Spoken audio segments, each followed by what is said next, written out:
জানিস না আসলে কি চাই, কি করে বোঝাবো তোরে, কষ্ট মনে প্রাণে, কত ভালোবাসি তোরে আমার আল্লাহ মালিক জানে, কত ভালোবাসি তোরে আমার আল্লাহ মালিক জানে।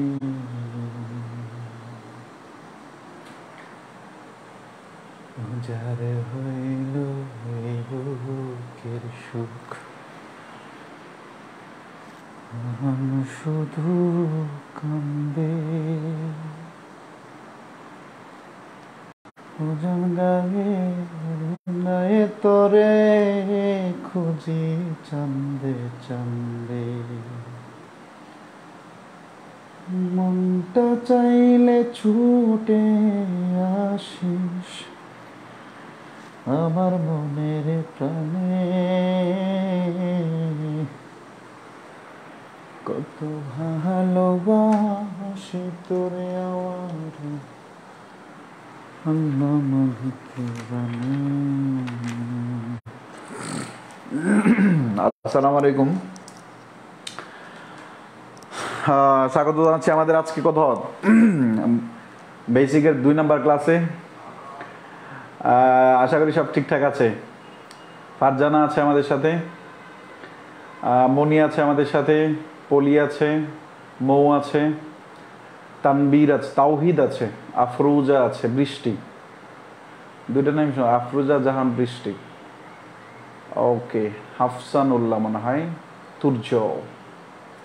একটা কথা বলবো স্যার, বলেন। আচ্ছা, কেমন আছেন সবাই? আমরা ক্লাসে জয়েন করি। আমাদেরকে একটু জানাতে হবে যে আমাদের ভাইয়ের কথা কি ক্লিয়ার আছে কিনা। ক্যামেরাটা একটু সামনে নিলে ভালো হয়। ক্যামেরাটা সামনে নেওয়ার কারণ কি বলেন? মানে ছোট ছোট দেখা যায়, এই কারণে লেখাগুলো ছোট ছোট দেখা যায়। বিষয়টা কি এই কারণে? ক্যামেরাটা একটু সামনে নিলে আপনার বোর্ডটা কাঁপে। ক্যামেরাটা এটাই নিয়ম হচ্ছে একটু দূরে রাখা। আরেকদিন চেষ্টা করা হবে, তাহলে ক্লাস ভঙ্গুর হয়ে যাবে ইনশাল্লাহ। বোর্ডটা আরো বড় করে দেওয়া, লেখাটা বড় করে দেওয়া হবে ইনশাল্লাহ। আমাদের সব কিছু ঠিকঠাক আছে কিনা?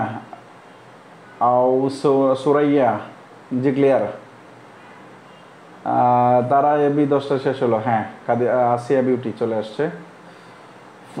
আফরোজ, তারাবি যাদের শেষ না হবে তারা লাইভ ক্লাস রেকর্ড ক্লাস করবে। হ্যাঁ, একটু সব কিছু মানে নিতে হবে। যদি 10:30টায় ক্লাস নিস তাহলে আবার ঘুমাইতে ঘুমাইতে অনেক লেট হয়ে যাবে। তো সব কিছু মিলিয়ে আমাদের আগাইতে হবে। হ্যাঁ, এই কারণে হচ্ছে আমরা করে যাবো, তাই তো। আমরা একটু আলোচনায় চলে যাব। যে পর্যন্ত ছিলাম আমরা মনে হয় সাউন্ড ক্লিয়ার, সব কিছু ঠিকঠাক আছে আলহামদুলিল্লাহ। হ্যাঁ, আর এখন যেহেতু তারাবি চলছে, রমজান মাস চলছে, আমরা ক্লাসের আলোচনায় চলে যাবো ইনশাল্লাহ। আলোচনায় চলে যাব। আমাদের আশা করি যে হয়তোবা এর পরে তারাবির পরে হয়তোবা অনেকে ক্লাসটা করে নেবেন ইনশাল্লাহ। ওকে, আমরা শুরু করে দিই এখন। আর কোনো আচ্ছা স্যার, ট্রান্সলেশন নিয়ে কিছু বললেন? গ্রামার বেচে ট্রান্সলেশন নিয়ে কিছু বলেন না। আপনাকে তো মাত্র হাঁটা শেখাচ্ছি আমি। I am teaching you how to walk. আমি আপনাকে শেখাচ্ছি কি করে হাঁটতে হয়। ট্রান্সলেশন হচ্ছে উসাইন বোল্টের গতিতে চলা। একজন মানুষ যখন প্রেম করে তখন তাকে প্রথমে শিখতে হয় আই লাভ ইউ কী করে বলতে হয়। প্রথমে বলে আই লাভ ইউ, ঠিক আছে। তা আপনি প্রথম দিনে যদি মানে আসল কাজে চলে যান তাহলে কেমন হবে? তো সুতরাং প্রথম দিনই সব জায়গায় যাওয়া যাবে না। বেসিক অ্যাডভান্স আপনি দেখেন। আমি যেটা আমাদের কথা ছিল যে আমাদের একদম 0 থেকে শুরু করো, যে ইংরেজি কোর্স বা ইংরেজি ক্লাস যেন অন্য কোথাও আর কোনো দিন না করতে হয়, আমরা ওই বিষয় নিয়ে কথা বলতে চাই। এই কোর্সটার পরে আমাদের এটাই হবে যে আমাদের জীবনের বেস্ট একটা কোর্স করেছি, এটা যেন আমাদের মুখে না বললে মন থেকে যেন হয়। ক্লিয়ার? ওই লক্ষ্যে আমরা আগাচ্ছি, ঠিক আছে। এবং যেইগুলা থেকে আমি যেইগুলো আলোচনা করছি তা কোনো না কোনো পরীক্ষায় বিগত বছরের প্রশ্নে আসা প্রশ্ন নিয়ে আলোচনা করছি, এবং জব পরীক্ষায় অবশ্যই বেসিক থেকে প্রশ্ন হয়, এই জিনিসগুলো আলোচনা করছি। আমরা গত ক্লাসে যে আলোচনাটা করেছিলাম, আমরা এখন আরেকটা কথা বলি। আপনাদের যত প্রশ্ন থাকবে, আমি একটা টপিক যখন কথা বলবো একটু মনোযোগ দিতে হবে। আপনি যখন আপনি কথা বলবেন, আপনি যখন ক্লাসে আসবেন, যখন লাইভ ক্লাসে আসবেন, আমার ক্লাস ঠিক একজ্যাক্টলি যে সময়টা থাকবে, যদি অনাকাঙ্ক্ষিত কোনো বিপদ না পড়ে, তাহলে আপনি অবশ্যই 5 মিনিট আগে থেকে প্রস্তুতি নিয়ে রাখবেন যে ঠিক একজ্যাক্ট টাইমে যেন আমি ক্লাস শুরু করতে পারি। 1 নাম্বার পয়েন্ট। 2 নাম্বার পয়েন্ট, আমি যখন কোনো কিছু বোঝাবো তখন আপনি আপনার মনে যত প্রশ্ন উকুবাকু করুক কেন আপনি বলবেন না। আমি এটা প্রথম ক্লাসেই বলেছিলাম। আমি বিশ্বাস করি আমি একটা টপিক বোঝানোর পরে আপনার প্রশ্ন থাকবে না, হয়তো এখন আছে 2 মিনিট পরে আপনার থাকবে না। এই জন্য টপিক যখন বোঝাবো তখন কথা বলার দরকার নেই। আর একটা টপিক বোঝানোর পর অবশ্যই আমি আপনাদের ফিডব্যাক নেব যে আপনারা বুঝতে পারলেন কি না। বোঝাতে পারলাম? আমরা শুরু করে দিই। আমাদের চিরপরিচিত ভার্ব, আমরা গত ক্লাসটাই যেখানটাই শেষ করেছিলাম, আমরা যদি একটু সামারি টানার চেষ্টা করি। গত ক্লাসটা আমরা লেটার থেকে শুরু করেছিলাম। লেটারের পরে আমরা পড়েছিলাম ওয়ার্ডের পরে আমরা পড়েছিলাম সেন্টেন্সে আমরা 3টা অংশ পেয়েছিলাম, এবং আমরা পড়েছিলাম সিলেবল সম্পর্কে পড়েছিলাম। সেন্টেন্সে 3টা অংশ পেয়েছিলাম, সাবজেক্ট, ভার্ব এবং অবজেক্ট। আমরা সাবজেক্ট সম্পর্কে বলেছিলাম যে 6টা জিনিস সাবজেক্ট হিসাবে অথবা সাবজেক্টের পজিশনে বসে সাবজেক্টের কাজ করতে পারে। এবং আমরা বলেছিলাম অবজেক্ট সম্পর্কে বলেছিলাম, অবজেক্ট কি করে পাওয়া যায়, কিভাবে অবজেক্ট চেনা যায়, এটা নিয়ে আমরা কথা বলার চেষ্টা করেছিলাম। এবং অবজেক্ট এর সাথে সাথে আমরা আরেকটা জিনিস শিখেছিলাম, আপনাদের মনে আছে যে কোনো সেন্টেন্সের অ্যাডভার্ব কি করে খুঁজে পাওয়া যায়। অ্যাডভার্ব হচ্ছে one of the most important parts of speech. আমাদের 8টা পার্টস অফ স্পিচের ভিতরে অ্যাডভার্ব একটা, আমাদের নাউন একটা, প্রনাউন একটা, এরকম ভাবে ভার্ব একটা। এরপর আমাদের অবজেক্টের ভিতরে 2টা প্রকারভেদ পাইছিলাম, ওইটা নিয়ে বিস্তারিত আলোচনা করেছিলাম। ডিরেক্ট অবজেক্ট কোথায় বসে, ইনডিরেক্ট অবজেক্ট কোথায় বসে, যদি ইন্টারচেঞ্জ হয়ে যায় তখন প্রিপোজিশন কোথায় বসে, একটা অবজেক্ট থাকলে তখন সেটাকে কি অবজেক্ট বলা হবে, এই নিয়ে আমরা বিস্তারিত গত ক্লাসে আলোচনা করার চেষ্টা করেছিলাম। যেই 3টা পয়েন্ট নিয়ে কথা বলার চেষ্টা করেছিলাম, এবং আমি বলেছিলাম যে সেই লেটার থেকে শুরু করে যখন এই সেন্টেন্স গঠন করার প্রক্রিয়া পর্যন্ত, এই যে টোটাল প্রক্রিয়াটা, এই টোটাল প্রক্রিয়াটাকে অর্থাৎ বাক্য গঠন করার প্রক্রিয়াটাকে বলা হবে কি বলেন তো? সিনট্যাক্স মানে আমি বলার চেষ্টা করেছিলাম যে সেন্টেন্স বিল্ডিং অথবা কনস্ট্রাকশন অফ সেন্টেন্স বিল্ডিং অথবা বিল্ডিং অফ সেন্টেন্স বিল্ডিং, এই সব কিছুই সেম, অর্থাৎ কোনো কিছু তৈরি করা, সেন্টেন্স তৈরি করাটাকে বোঝানো হয়। এই পর্যন্ত আমার শেষ হয়েছিল। আজকে আমরা শুরু করব ভার্ব দিয়ে। খুবই গুরুত্বপূর্ণ আলোচনা, চরম মনোযোগ দিতে হবে, সর্বোচ্চ লেভেলের মনোযোগ দিতে হবে, ঠিক আছে? প্রথম কথা হচ্ছে ভার্ব কি। ভার্ব হচ্ছে আমরা জানি পার্টস অফ স্পিচ। খুব মনোযোগ দিয়ে দেখেন, পার্টস অফ স্পিচ মানে হচ্ছে দেখেন PART, parts of speech, SPEECH, parts of speech. আমরা যখন বাংলা ব্যাকরণ পড়ি তখন আমরা পদ প্রকরণ পড়ে থাকি। বাংলায় যেমন পদ প্রকরণ আছে, কর্তা আছে, কর্ম আছে, ক্রিয়া আছে, ঠিক যেহেতু ইংরেজি একটা ভাষা সুতরাং ওদেরও পদ প্রকরণ আছে। যেটাকে বাংলা ভাষায় পদ প্রকরণ বলা হয় ওটাকে ইংরেজি ভাষায় পার্টস অফ স্পিচ বলা হয়। যারা নোট করছেন, 2-1 নোট দেখছে, খুব সুন্দর হয়েছে। তা আমার পক্ষ থেকে তাদের জন্য, প্রত্যেকের জন্য চুম্মা। হ্যাঁ, এবং যাদের লেখা সুন্দর না, যাদের লেখা আমার মতো বিশ্রী, তারা গ্রুপে নোট দিয়েন না, তারা নিজেরা নোট করবেন প্রত্যেকেই, কিন্তু যাদের লেখা সুন্দর, মানে অন্যরা দেখে উপকৃত হতে পারবে, তাদেরটা দিবেন, ঠিক আছে? আমরা বলার চেষ্টা করেছিলাম, এবং নোট করতে হবে, নোট করা ছাড়া কোনো হয় নাই, প্রত্যেকেই নোট করতে হবে। তবে যাদের লেখা সুন্দর, সবকিছু ভালো, ওই রকম অর্থে আমরা নোটটা শেয়ার করব। আমরা বলার চেষ্টা করছি যে ইংরেজি বাংলা ব্যাকরণে যেমন পদ প্রকরণ আছে, ইংরেজি ব্যাকরণের পদ প্রকরণ হচ্ছে পার্টস অফ স্পিচ। বাংলায় পদ প্রকরণ কয়টা বলেন তো? কয়টা জানি? 5টা না? হ্যাঁ, 5টা। এখন নতুন ব্যাকরণে 8টা, কিন্তু ইংরেজি ব্যাকরণে টোটাল পদ প্রকরণ হচ্ছে কয়টা বলেন তো? 8টা। পার্টস অফ স্পিচ হচ্ছে তাহলে কত প্রকার? 8 প্রকার। তাহলে প্রথম আমরা এটা বোঝানোর চেষ্টা করব যে পার্টস অফ স্পিচ আকাশ থেকে আসেনি। পার্টস অফ স্পিচ ব্যাকরণের একটা অংশ। কি পদ, বিশেষ্য, সর্বনাম, বয়, ক্রিয়া, এগুলোই তো ওইখানকার এগুলাই আসবে। তার মানে আমরা ওই যে বাংলা ভাষায় যে ক্রিয়া পড়ি, এই ক্রিয়াটাকে ইংরেজিতে ভার্ব বলা হয়। তার প্রথম কথা হচ্ছে আমরা এই লাইনটুকু লিখবো, একটা লাইন লিখবো। আমরা খুব যতটা বেসিক থেকে পারা যায় এতটাই বেসিক, কোনো তাড়াহুড়া নেই আমাদের। আমরা প্রথম লিখবো যে ভার্ব হচ্ছে পার্টস অফ স্পিচ এর মধ্যে, ভার্ব হচ্ছে 8 প্রকার পার্টস অফ স্পিচের মধ্যে প্রধান একটি পার্টস অফ 8 প্রকার পার্টস অফ স্পিচের মধ্যে ভার্ব হচ্ছে প্রধান। আপনি এইভাবে লিখেন 8 প্রকার পার্টস অফ স্পিচ। এই অন্য কিছু না, স্পিচ মানে সেন্টেন্স, পার্টস মানে সেন্টেন্সের অংশ, বুঝছেন? স্পিচ মানে কি সেন্টেন্স, আর পার্টস মানে কি? পার্টস মানে তো বুঝেন যে আপনারা বলে না যে মানে মনে করেন যে আপনার গার্লফ্রেন্ডকে বলছে যে এই তুমি আমাকে খাওয়াই যাও, তেহারি নিয়ে এসো আমার। তো হঠাৎ 12টা বাজে বলছে আপনাকে যে তেহারি নিয়ে এসো, আপনি বলছেন যে আমার ঘুম পাইছে, বলছে পার্টস খুলে এলাম, ঠিক আছে? বলে না এটি পার্টস মানে অংশ। স্পিচ মানে কি সেন্টেন্স, পার্টস মানে কি অংশ। তার মানে পার্টস মানে কি বলেন তো? অংশ। কার অংশ? সেন্টেন্সের অংশ। তার মানে এই যে 8 প্রকার পার্টস অফ স্পিচ আছে, এই 8 প্রকারই সেন্টেন্সের অংশ। আমি কি বোঝাতে পারলাম? আচ্ছা, তার মানে আপনি কি লিখবো? 8 প্রকার পার্টস অফ স্পিচ এর মধ্যে ভার্ব হচ্ছে প্রধান। 8 প্রকার পার্টস অফ স্পিচের মধ্যে ভার্ব হচ্ছে প্রধান। বোঝাতে পারলাম? ওকে, এটা প্রথম লাইন, 1 নাম্বার পয়েন্ট। প্রথমে আপনি ভার্ব লিখবেন, ভার্ব লিখার পরে এটা 1 নাম্বার পয়েন্ট থাকবে যে 8 প্রকার পার্টস অফ স্পিচের মধ্যে ভার্ব হচ্ছে প্রধান। 1 number point. 2 number point. 2 number পয়েন্টে আপনি যে লিখবেন, 2 নাম্বার পয়েন্ট যে লিখবেন আপনি কোনো ব্যক্তি, বস্তু বা স্থান সম্পর্কে বলার জন্য আপনি লিখবেন যে এটি বলতে কি বলেন তো? এই কোসর মাথা ভার্ব। এটি কোনো ব্যক্তি, বস্তু বা স্থান সম্পর্কে বলার জন্য ব্যবহৃত হয়।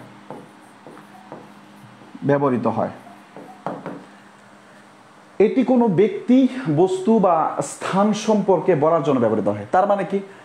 কোন ভার্ব মানে হচ্ছে কোনো কিছু বলতে হবে, কোনো কিছু বলা। সে ব্যক্তি সম্পর্কে বলেন, বস্তু সম্পর্কে বলেন, বা প্রাণী সম্পর্কে বলেন। আপনি বললেন যে I have a red dog, আমার একটা লাল কুত্তা আছে। তার মানে আপনি কি সম্পর্কে বলছেন? কুত্তা সম্পর্কে বলছেন, আপনার একটা কুত্তা আছে, বুঝলেন? এই যে এইখানে হ্যাজটা হচ্ছে কি বলেন তো? ভার্ব। অথবা আপনি বলছেন the red dog has 3 cute কি বলে এটাকে, বেবি। হ্যাঁ, যে লাল কুত্তাটার 3টা কি আছে বলেন তো? বাচ্চা আছে। তা আপনি একটু আগে বলছেন আমার কুত্তা আছে, একটু পরেই বলছেন কি কুত্তার বাচ্চা আছে। বুঝাইতে পারলাম? তার মানে হচ্ছে সেটা ব্যক্তি হতে পারে, বস্তু হতে পারে, স্থান হতে পারে, যে কোনো কিছু সম্পর্কে বলার জন্য এই ওয়ার্ডটা ব্যবহার করা হবে। এই ওয়ার্ডটা বলতে কোনটা? এই ভার্বটা ব্যবহার করা হবে। ওকে, এটা হচ্ছে 2 নাম্বার পয়েন্ট। 3 নাম্বার পয়েন্ট লিখবেন এটি ছাড়া কোনটা বলতে? এটি ছাড়া বলতে ভার্ব ছাড়া। ব্র্যাকেটে লিখবেন finite verb, FINIT, finite verb. এখনই আবার প্রশ্ন করে ফেলেন না যে ভাই ফাইনিট ভার্ব কি? ফাইনিট ভার্ব আপনার চেনার দরকার নেই আপাতত, আপনি পরে চিনেন। এটি ছাড়া মানে ফাইনিট ভার্ব ছাড়া সেন্টেন্স হয় না।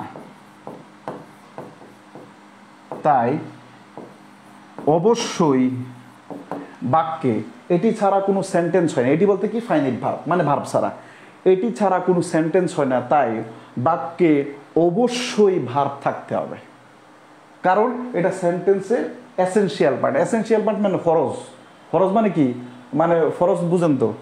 মানে মনে করেন গোসল সবসময় ফরজ হয় না, তো কিছু কিছু ক্ষেত্রে গোসল ফরজ হয়। এটা বুঝে নিন, এটা বললাম না আর কি, ঠিক আছে? কিছু কিছু ক্ষেত্রে এটা মানে এটা হচ্ছে ফরজ গোসল। ভার্ব থাকে মানে কি বলেন? ফরজ গোসল। বুঝতে পারলাম? তার মানে আমাদের 3টা পয়েন্ট পেলাম। কি 3টা পয়েন্ট পেলাম? এবার একদম চোখ বন্ধ করেন, চোখ বন্ধ করে খুব একটু চিন্তা করেন। 8 প্রকার প্রধান পার্টস অফ স্পিচের মধ্যে 8 প্রকার প্রধান। এখন মডার্ন গ্রামার অনুসারে পার্টস অফ স্পিচ 9 প্রকার, এটা আমরা পরবর্তীতে আলোচনা করব। 8 প্রকার পার্টস অফ স্পিচের মধ্যে ভার্ব অন্যতম প্রধান। ভার্ব প্রধান, অন্যতম প্রধান না, ভার্ব প্রধান। সেকেন্ড কি বললাম? যে আমাদের এটা ছাড়া কোনো সেন্টেন্স গঠন হতে পারে না। এটা ছাড়া কোনো সেন্টেন্স গঠন হতে পারে না। কেন পারে না? কারণ এটি হচ্ছে সেন্টেন্সের ফরজ গোসল। আপনি লিখে রাখেন এইভাবে। এরপরে ঘটনা হচ্ছে যে এটি কোনো ব্যক্তি, বস্তু, স্থান সম্পর্কে। ওই যে আপনি যদি শুধু এই এক্সাম্পলটা মনে রাখতে পারেন যে I have a red dog, একটি লাল কুত্তা আছে এবং লাল কুত্তার 3টি কিউট বাচ্চা আছে, আপনার জীবনে ভার্বের কনসেপ্ট ক্লিয়ার হয়ে যাবে ইনশাল্লাহ। বুঝাতে পারলাম? এতটুকু আলোচনা যদি বুঝে থাকেন তাহলে দেখেন বিগত বছরের প্রশ্নগুলো, এখান থেকে এখন পর্যন্ত যে প্রশ্নগুলো হয়েছে, অনেকগুলো প্রশ্ন আছে কিন্তু আমি সবগুলো প্রশ্ন নিইনি। আমরা জাস্ট কিছু প্রশ্ন নেওয়ার চেষ্টা করেছি। সবগুলো প্রশ্ন তো আর মানে চাইলে নেওয়া যায় না। 16 নাম্বার কোশ্চেনটা আমরা একটু বড় করার চেষ্টা করি। হ্যাঁ, বড় করলে ভালো লাগবে, সব কিছু দেখা যাবে ঠিকঠাক, তাই তো? চলেন আমরা একটু বড় করার চেষ্টা করি। এই তো আরেকটু আহা, এই তো হয়ে গেল। চলেন হ্যাঁ 16 নম্বর কোশ্চেন, একটি সেন্টেন্সের প্রয়োজনীয় অংশ হচ্ছে, একটা সেন্টেন্সের প্রয়োজনীয় অংশ হচ্ছে আপনি মাগার ভার্ব ছাড়া সেন্টেন্স করতে পারবেন না, কিন্তু আপনি সাবজেক্ট ছাড়া সেন্টেন্স করতে পারবেন। কেমনে জানেন? যেমন ডু দা ওয়ার্ক, এই সেন্টেন্স সাবজেক্ট নেই, সাবজেক্ট আছে কিন্তু উল্লেখ নাই।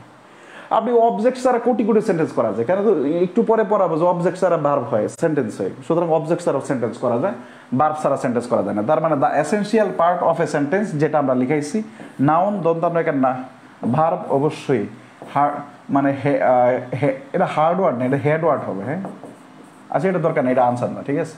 ফিলিং, হ্যাঁ ফিলিং, এই জায়গায় মানে চিন্তা করো অপশন কি দিচ্ছে, মানে কোথায় ভার্ব আর কোথায় ফিলিং, মানে সব জায়গায় এক জিনিসটা আছে, ফিলিং জিনিসটা কিন্তু সব জায়গায় আছে, গুরুত্বপূর্ণ জিনিস। 17 নাম্বার দেখেন, 17 নাম্বার কোশ্চেন হচ্ছে which one is of the following sentence is correct, মানে নিচের কোনটা সেন্টেন্স মানে সঠিক sentence. Every English sentence must have a verb. এই যে দেখেন, এই দিক তাকান, একটু পরে এই যে হ্যাভ নিয়ে কথা বলবো, দেখেন এই যে মাস্ট হ্যাভ নিয়ে কথা বলবো, কিন্তু খুবই গুরুত্বপূর্ণ আলোচনা এটা। এই যে বিসিএস পরীক্ষা দেওয়ার মানে 2-3 বার রিটেন দেওয়া ছেলেমেয়েরা ভুল করে, এটা নিয়ে একটু পরে গুরুত্বপূর্ণ আলোচনা করবো। এভরি সেন্টেন্স মাস্ট মানে কি অবশ্যই থাকতে পারে, মানে আমি যদি বলি যে আই মাস্ট এ গার্লফ্রেন্ড, মানে তার মানে কি আমার অবশ্যই গার্লফ্রেন্ড থাকতেই হবে, এছাড়া উপায় নেই, মানে আমার এটা লাগেই, বুঝেন নাই, মানে কারো কারো এটা লাগেই, ওই ক্ষেত্রে মাস্ট মানে ভার্বটা কি অবশ্যই লাগবে। তাই জন্য মাস্ট শব্দটা ব্যবহার করা হয় কি কোনো কিছু বাধ্যতামূলক থাকতে হবে এমন অর্থে মাস্ট শব্দ ব্যবহার করে। আমরা মোডাল অক্সিলারি ভার্ব অধ্যায়ে আমরা বিস্তারিত আলোচনা করব। এভরি ল্যাঙ্গুয়েজ কি every English sentence has a verb, এমন ভাবে বলছে যে আমার মানে কারো কারো ক্ষেত্রে মনে করেন যে মানে দেখবেন কিছু কিছু পুরুষ আছে যে বিয়ের পরে 40 দিন যাওয়ার আগে বিয়ে করে, মানে হেয়ার বউ লাগেই প্রত্যেক দিন, মানে বুঝাইতে পারলাম তো। আর যদি মনে হচ্ছে এরকম যারা আমার মতো ভদ্র, যাদের বিয়ের কোনো মানে ব্যাপার সেবাই না, লাগবেই না, মানে মানে কোনো ব্যাপার না, হইলেও চলে না হইলেও চলে, মানে বিন্দাস, মানে আড্ডা উড্ডা মেয়েরা জীবন কাটিয়ে দিতে পারে। এই সেন্টেন্সের মিনিং হচ্ছে যে every English sentence has a verb, মানে এমনভাবে বোঝালো একটা ভার্ব আছে, বিষয় এরকম না, ভার্ব থাকতেই হবে মাস্ট। এবার হচ্ছে B number, every English sentence should have a verb. এই জায়গায় কোনো উচিত আর অনুচিতের কাম নাই, ঠিক আছে, অবশ্যই বাধ্যতামূলক। মানে মনে হচ্ছে আপনার যে আপনার এখন মনে করেন যে কারো কাছে যাওয়া উচিত, হ্যাঁ মনে করেন যে আপনার লাগবে আর উচিত, আপনি বুঝেন একবার চিন্তা করেন, আপনার একটা জিনিস লাগবে আর হচ্ছে যাওয়া উচিত, এই জায়গায় উচিতের কাম নাই, অবশ্যই লাগবে। Every sentence has a verb, একই কথা। আনসার কোনটা বলেন তো? হ্যাঁ, ভার্ব নিয়ে বেসিক আলোচনা 2-1 জন বলবেন, সবার বোঝেন না, কারো কি বুঝতে অসুবিধা হয়েছে বলেন? ভার্ব, এটা হচ্ছে ভার্ব নিয়ে, ভার্বের বিভিন্ন প্রকার ভেদ নিয়ে আমরা কথা বলবো, কোনো সমস্যা নেই। একদম হাসতে হাসতে খেলতে খেলতে আমরা কাজ করে বলবো। ওই খেলার মতো আনন্দ কোথাও নেই যে খেলায় হাসি আছে, যে খেলায় কান্না আছে, ওই খেলা যন্ত্রণাদায়ক, ঠিক আছে? আমরা কান্নার খেলা খেলবো না, বলেন ক্লিয়ার কিনা?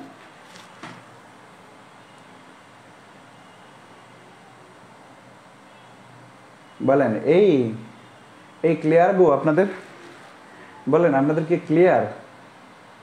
ওকে, অল ক্লিয়ার ভাইয়া, ওকে, সবার লেখার দরকার নেই। উদাহরণগুলো কেমন শোনায়? আমি কি একটা খারাপ উদাহরণ দিছি?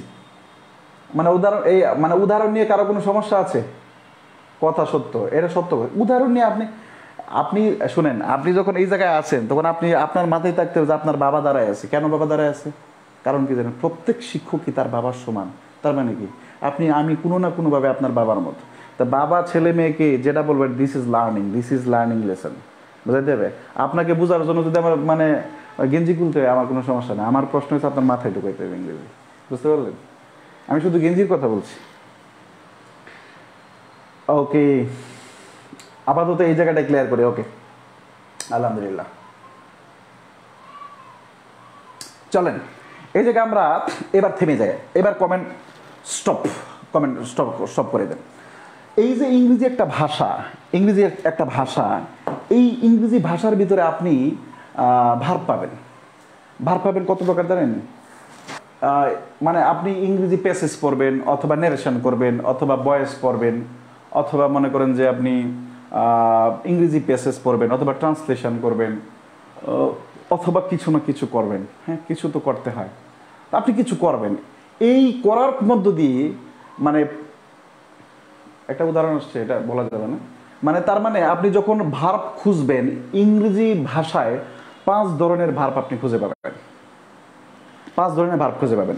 তো পৃথিবীতে যত ভার্ব আছে, কত ভার্ব আছে এটা আপনি জানেন? আপনি কারণ পৃথিবীতে কত কাজ, একটা বার চোখ বুঝে আপনি চিন্তা করেন সকাল থেকে কি পরিমাণ কাজ করছেন, এত পরিমাণ কাজ, আমরা রাতের কাজ গুনি শেষ করতে পারি না, দিনের কাজ তো বাদ। তো সুতরাং ভার পৃথিবীতে কত আছে এটা গণনা করা যাবে না। এই জন্য আমরা বার মানে বোঝার জন্য, শোনার জন্য আমরা খুব সহজভাবে লেখার চেষ্টা করব। কি লেখার চেষ্টা করব? প্রথমে লিখব পৃথিবীতে যত ভার্ব আছে তাদেরকে বৃহৎ দুটি শ্রেণীতে ভাগ করা হয়। এখন বলছেন যে ভাই এগুলো কি কোনো কাজে লাগে? এগুলো ছাড়া আপনি সামনে আগাইতে পারবেন না। এই জন্য এই লেকচারের নাম হচ্ছে basic concept of subject, verb and object. Clear? এগুলো ছাড়া সামনের টপিক আপনি বুঝবেন না। পৃথিবীতে যতবার লেখেন, পৃথিবীতে যত ভার্ব আছে তাদেরকে বৃহৎ দুই শ্রেণীতে ভাগ করা হয়। একটা হচ্ছে নারী, একটা হচ্ছে পুরুষ, মানে হচ্ছে একটা মর্দা আর একটা হচ্ছে মেদ্দি, একটা হচ্ছে ফাইনিট, একটা হচ্ছে নন ফাইনিট। ক্লিয়ার? পৃথিবীতে যত ভার্ব আছে তাদেরকে দুই ভাগে ভাগ করা যায়। একটা হচ্ছে ফাইনিট, FINIT, ফাইনিট ভার্ব। একটা হচ্ছে কি বলেন তো? Finite verb.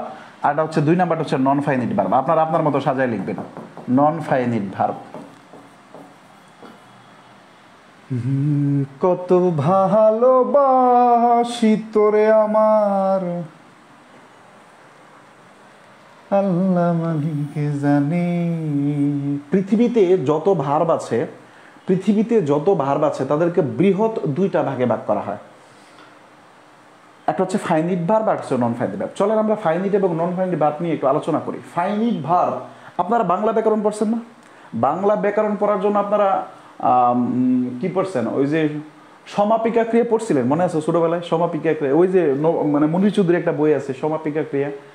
যে ক্রিয়া বাক্যের অর্থ সম্পন্ন করতে পারে তাকে সমাপিকা ক্রিয়া বলে। আমরা হচ্ছে সেন্টেন্সের অর্থ দিকে বুঝিনি, ও কিছু বাক্যের অর্থ প্রকাশ করছে না, বাইরে বেরোচ্ছে না, ভিতরে ঢুকছে, কিন্তু বোঝা যায় বাক্যের অর্থ বুঝাই যায় না। বুঝাইতে পারলাম তো? সুতরাং ওই যে বাংলা ব্যাকরণ, ওটা দিয়ে লাভ নাই যে আপনার সেন্টেন্সে বাক্যের অর্থ প্রকাশ করলো না না করলো, ওইটা আপনি বুঝতে পারেন না। বিশ্বাস করেন, আমার এই 13 বছর অভিজ্ঞতা থেকে বলে ছেলেমেয়েরা বুঝতে পারে না। আর ছেলেমেয়েরা যে জিনিস বুঝতে পারেন ওই জিনিস পড়ায় কিছু লাভ কি? তারপরে আপনি ছোটবেলায় যেহেতু পড়ছেন, কারণ ছোটবেলায় আপনি মনে করেন যে আপনি অনেক বয়স হয়েছে, আপনার মনে করেন 30 বছর বয়স হয়েছে, এর সে ফর এক্সাম্পল 45 বছর, ধরেন 30 বছর না, 30 বছর গেলে আবার কম হয়ে যায়, মনে করেন 50 বছর বয়স। হ্যাঁ, 50 বছর বয়সে কিন্তু আপনার ওই পাট খেতে ছোটবেলায় মনে করেন যে আপনার আশেপাশে ঘোরাঘুরি করছেন না, ওটা কিন্তু আপনার মনে থাকে।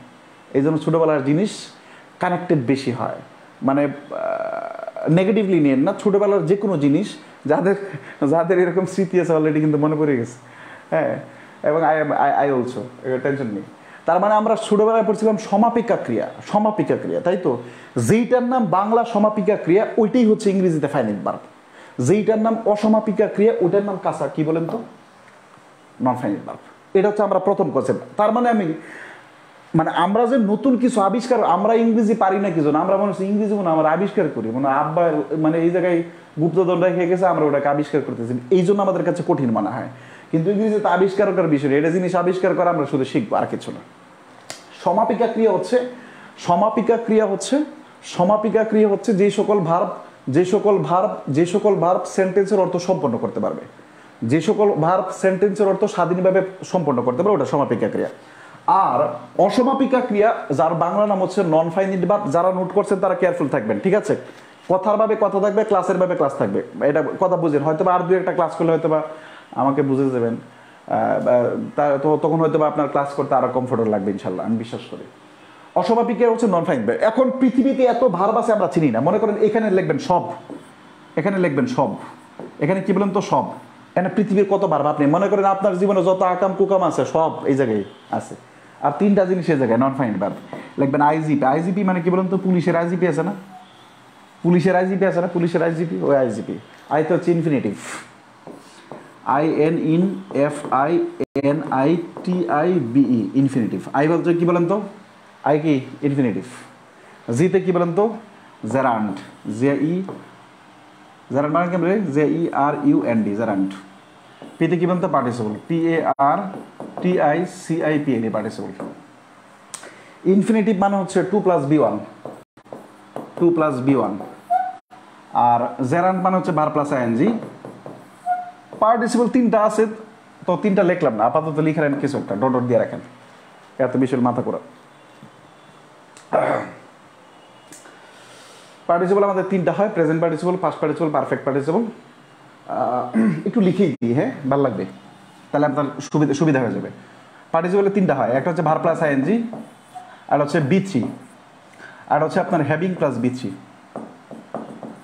Having plus বি3। এই যে টু প্লাস ভার্বের বেস ফর্ম এইটা বাদ দিয়ে, ভার্বের শেষে আইএনজি এটা বাদ দিয়ে, এবং এই যে তিনটা বাদ দিয়ে ভার্ব প্লাস আইএনজি, পার্টিসিপল, ভার্বের পাস্ট পার্টিসিপল ফর্ম এবং হ্যাভিং প্লাস বি3, এই তিনটা বাদ দিয়ে এই তিনটা জিনিস হচ্ছে নন ফাইনাইট ভার্ব। আর বাকি পৃথিবীতে যা আছে সব ফাইনাইট ভার্ব। বাকি পৃথিবীতে যা আছে সব কি বলেন তো ফাইনাইট ভার্ব। এখন আমাদের প্রশ্ন এটা না, এটা এই কনসেপ্টটুকু আমরা নেব। এই কনসেপ্টটুকু নেওয়ার পরে আমরা নতুন কিছু শেখার চেষ্টা করব। ফাইনাইট এবং একটা সেন্টেন্স কারেক্ট কিংবা ইনকারেক্ট ওটা আমরা শেখার চেষ্টা করব। এটা এরপরে লেখার পরে, এটা লেখার পরে আপনি লিখবেন, এটা লেখার পরে আপনি লিখবেন পৃথিবীতে যত ভার্ব আছে, পৃথিবীতে যত ভার্ব আছে, যত ভার্ব আছে, পৃথিবীতে যত ভার্ব আছে তাদের 5টি রূপে দেখা যায়, 5টি রূপে দেখা যায়। ওরে পাগলা, কয়টা রূপে বলেন তো? 5টা রূপে। এখন রূপ বলতে কি? এখন এটা আবার রূপ বোঝাইতে হবে। রূপ বলতে কি, মনে করেন আমি যখন আপনার কাছে আসছি, আপনাদের কাছে আসছি, তখন আমি আপনাদের টিচার, কবির ভাইয়া, নট কবির স্যার, কবির ভাইয়া। স্যার নিয়ে আবার ডিসিদের নিয়ে একটা ঝামেলা হচ্ছে, আলাদের নাকি স্যার কইতে হয়, আল্লাহ ভালো জানে। মানে কি পরিমাণে অবস্থা, কেউ স্যার না করলে রাগ করে, এটা মানে মানুষের মাথায় কি পরিমাণে গেছে চিন্তা করা যায়। বাদ দেন ওই টপিক, বাদ দেন। তো আপনাদের কবির ভাই আপনাদের সামনে যখন পড়াচ্ছে তখন একজন শিক্ষক। আমি যখন গার্লফ্রেন্ডের কাছে যাই, মানে যদি মানে ধরে নেন আমার গার্লফ্রেন্ড আছে এবং আমি তার কাছে, তখন কি শিক্ষক নাকি? তখন হচ্ছে প্রেমিক। যখন আমি আমার মায়ের কাছে যাই তখন কি প্রেমিক, শিক্ষক না, তখন কি ছেলে। যখন আমি আমার ভাইয়ের বোনের কাছে যাই তখন কি অনলি ভাই। যখন আমার বন্ধুর কাছে যায় তখন শালা কিচ্ছু না, তখন কি শুধু বন্ধু। তার মানে এই যে মানুষের যেমন রূপ পরিবর্তন হয় না, ঠিক ভার্বের রূপ পরিবর্তন হয়। ভার্বের 5টা রূপ হয়, কি কি আমরা একটু দেখার চেষ্টা করবো ইনশাল্লাহ। এক নাম্বার লিখবেন, 1 নাম্বার দিয়ে লিখবেন ভার্ব এর present, PRESENT, present form, FORM। আমরা একটা এক্সাম্পল লিখবো, এতে বুঝতে সুবিধা হবে। যেমন আমরা একটা এক্সাম্পল লিখলাম গো, ভার্বের প্রেজেন্ট ফর্ম, 1 নাম্বার। 2 নাম্বার, কোনো কমেন্ট করিয়েন না, এখন শুধু শুনেন। 2 নাম্বার, ভার্ব এর পাস্ট ফর্ম। ভার্বের কি বলেন তো ভাইয়া? Past form. আহা, কি বলেন তো? গো এর পাস্ট ফর্ম কি? ওয়েন্ট। 3 নাম্বার কি বলেন তো ভাইয়া? ভার্ব এর পার্টিসিপল ফর্ম, মানে পাস্ট পার্টিসিপল। পাস্ট পার্টিসিপল মানে কি বলেন তো? কি আসবে বলেন তো? গন। 3 নাম্বার ফর্ম। 4 নাম্বার, এটা খুবই গুরুত্বপূর্ণ কিন্তু। 4 নাম্বার, ভার্ব এর সাথে আইএনজি। 4 নাম্বার, যেমন গোয়িং। কচু লিখবো কোথায়? 4টা তো হয়ে গেছে, মুছে দিলাম। 5 নাম্বার হচ্ছে কি বলেন তো? 5 নাম্বার হচ্ছে ভার্ব এর পূর্বে টু, যেমন 2 + B1। B1 মানে হচ্ছে base form, BASE, base form, FORM, base form মানে টু গো। দেখেন একটা জিনিস পার্থক্য হয়ে গেল এখানে। এই জায়গায় লিখছি প্রেজেন্ট ফর্ম, এই জায়গায় লিখছি বেস ফর্ম, জিনিস কিন্তু একই। আমি লিখছি 2টা, কেন লিখছি বিস্তারিত লেখার চেষ্টা করব। 5টা লিখেন। পৃথিবীতে যত ভার্ব আছে তাদেরকে 5টি রূপে দেখা যাবে। 1 নাম্বার কি? ভার্বের কোনো একটা ভার্বকে প্রেজেন্ট ফর্মে দেখা যেতে পারে, কোনো একটা ভার্বকে পাস্ট ফর্মে দেখা যেতে পারে, কোনো একটা ভার্বকে পাস্ট পার্টিসিপল ফর্মে দেখা যেতে পারে, কোনো একটা ভার্বকে আইএনজি ফর্মে দেখা যেতে পারে, কোনো একটা ভার্বকে ইনফিনিটিভ ফর্মে দেখা যেতে পারে, 2 + ভার্বের ইনফিনিটিভ ফর্মে দেখা যেতে পারে। প্রত্যেকটা ভার্ব আপনি ইংরেজি ব্যাকরণ, যখন আপনি ইংরেজি পড়েন, পত্রিকা পড়েন, মুভি দেখেন, এই 5টা ভার্বের রূপের বাহিরে আপনি আর কখনো ভার্ব পাবেন না, অবশ্যই এই 5টার ভিতরে থাকবে। এখন আপনার ওই যে বলছেন যে এই 3টা ফাইনিট আর ওই 3টা নন ফাইনিট, এখন সেন্টেন্সে গেলে 2-3টা পাবেন না, সেন্টেন্সে গেলে এই স্ট্রাকচারটা পাবেন। এই জন্য আমরা এটা লেখার চেষ্টা করব। ক্লিয়ার? ওকে, এবার আমরা লিখব 1 নাম্বার, B1 + B2 = সারা জীবন সবসময় ফাইনিট লিখবেন। সবসময় finite verb, FINIT, finite verb. Finite এবং নন ফাইনিট ভার্ব অন্যভাবে পড়ানো যায়, কিন্তু আমি আমার মতো করে এইভাবে পড়াই ছেলে মেয়েদের সুবিধার জন্য, এবং আমি মনে করি এটা বেস্ট। B1 এবং B2 সমান সমান ফাইনাইট ভার্ব। তার মানে কি, যদি কোনো বাক্যে যেমন আই গো, এটা ফাইনাইট ভার্ব সেন্টেন্স, ঠিক আছে। আই গো টু স্কুল, তার মানে আই ওয়েন্ট টু স্কুল, এটাও ঠিক আছে। কেন? কারণ B1 প্লাস B2 সবসময় ফাইনাইট ভার্ব।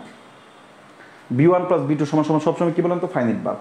আচ্ছা, এরপর লিখবেন B5 সবসময় নন ফাইনাইট ভার্ব, সবসময় non finite verb, non finite, FINIT finite verb,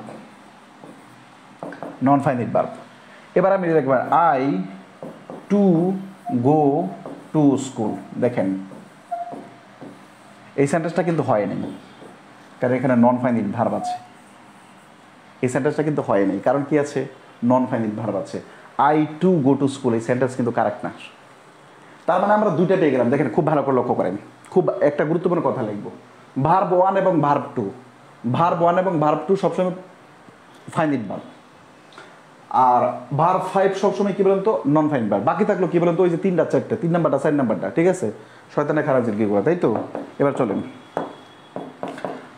এবার লিখবেন ভার্ব 3 প্লাস ভার্ব 4, মানে কি বলেন তো, ভার্ব 3 বলতে কি বোঝাইছিলাম, ভার্বের পাস্ট পার্টিসিপল ফর্ম এবং ভার্বের রেঞ্জ। এরা লিখবেন, এরা সেন্টেন্সে, সেন্টেন্সে একা বসলে নন ফাইনাইট, নন FINIT, নন ফাইনাইট ভার্ব। তবে auxiliary, AUXILIARY, auxiliary plus B3/B4 সমান সমান ফাইনাইট ভার্ব, ফাইনাইট ভার্ব সমান সমান ফাইনাইট ভার্ব। এতগুলো আলোচনার ভিতরে আপনি জাস্ট থিমটা মনে রাখবেন, পরে 1 মিনিটে জাস্ট, এটা আপনাকে বোঝানোর জন্য আমার এই এত কাহিনী করে আসা লাগলো, তাই তো। B3 এবং B4 এরা সরাসরি যদি একা থাকে তখন finite verb, non finite verb. শুধু অক্সিলারি ভার্ব থাকলে, তবে অক্সিলারি প্লাস B3 এবং B4 সমান সমান ফাইনাইট ভার্ব। আর এরা কি বলে, একা থাকলে কি, নন ফাইনাইট ভার্ব। এবার হচ্ছে আমরা এক্সাম্পল লিখবো, যেমন এদিক তাকান, I going, going to school, I going to school, এটা সেন্টেন্স ঠিক নাই। এই যে দেখেন B4 সেন্টেন্সে একা আছে না, একা থাকলে কি নন ফাইনাইট ভার্ব, এটাও কিন্তু এক প্রকার ভার্ব, এটাও কি এক প্রকার ভার্ব। তাহলে নন ফাইনাইট ভার্ব যেহেতু আছে, তারপরে সেন্টেন্স ভার্ব, মানে যদি ভার্ব থাকলেই আমাদের সেন্টেন্স সঠিক হতো, তাহলে এই সেন্টেন্সটাও সঠিক হওয়ার কথা। মানে এখানে তো নন ফাইনাইট ভার্ব একটা আছে, কিন্তু এই নন ফাইনাইট ভার্বটাকে ফাইনাইট কিভাবে বানা যায়, আই ওয়াজ ওবলিক আই এম, এরপরে গোয়িং, তখন এই যে এই দুইটা মিলায়া, অক্সিলারি ভার্ব এবং মূল ভার্ব, এই দুইটা মিলায়া তখন কি হয় বলেন তো, একসাথে মিলে ফাইনাইট ভার্ব হয়। বোঝাতে পারলাম? তখন এই সেন্টেন্সটা ঠিক আছে, আগেটা ঠিক নেই। যেমন এরকম আই গন টু স্কুল, আচ্ছা আই গন টু স্কুল, কিসের I gone to school, gone B3 কখন, নন ফাইনাইট ভার্ব। যদি আই হ্যাভ গন অথবা আই হ্যাড গন তখন কি ঠিকঠাক আছে। এইখান থেকে আমরা কি শিখতে পারলাম, আমরা সারা জীবন একটা জিনিস ভুল শিখে আসছি, যে ভার্ব ছাড়া সেন্টেন্স হয় না। কিন্তু আমি এটা লিখিনি, ওই যে আমি ব্র্যাকেটে ফাইনাইট এবং নন ফাইনাইট ভার্ব লিখছিলাম, তাই তো। ভার্ব ছাড়া সেন্টেন্স হয় না, এই সঠিকটা ঠিক নয়, আমরা লিখবো এটা, ঠিক আছে। এত কিছু লিখার পরে আমরা লিখবো ফাইনাইট ভার্ব ছাড়া সেন্টেন্স হয় না, ফাইনাইট ভার্ব ছাড়া সেন্টেন্স হয় না। এইখান থেকে সরাসরি আপনি পরীক্ষায় কোনোদিনও প্রশ্ন পাবেন না, এই যে এত কোনো আলোচনা থেকে। কিন্তু আপনার ওই যে গাঁথুনি, ফাউন্ডেশন মজবুত করার জন্য এই আলোচনার কোনো বিকল্প নাই। বুঝাতে পারলাম? নোট দিয়ে লিখবেন ফাইনাইট ভার্ব ছাড়া সেন্টেন্স হয় না, ঠিক আছে। এরপরে আপনার যদি ফাইনাইট এবং নন ফাইনাইট যদি ক্লিয়ার হয়ে থাকে, তাহলে লিখবেন FC মানে finite non finite clear, FC মানে ফাইনাইট এবং নন ফাইনাইট ক্লিয়ার।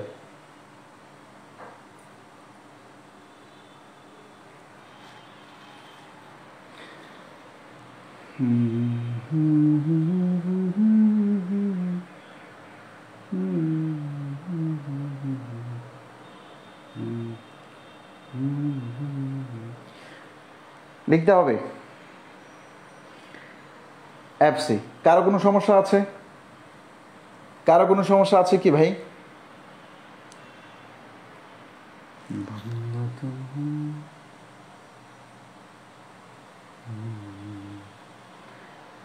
যেখান থেকে দেখছেন এখান থেকে দেখেন।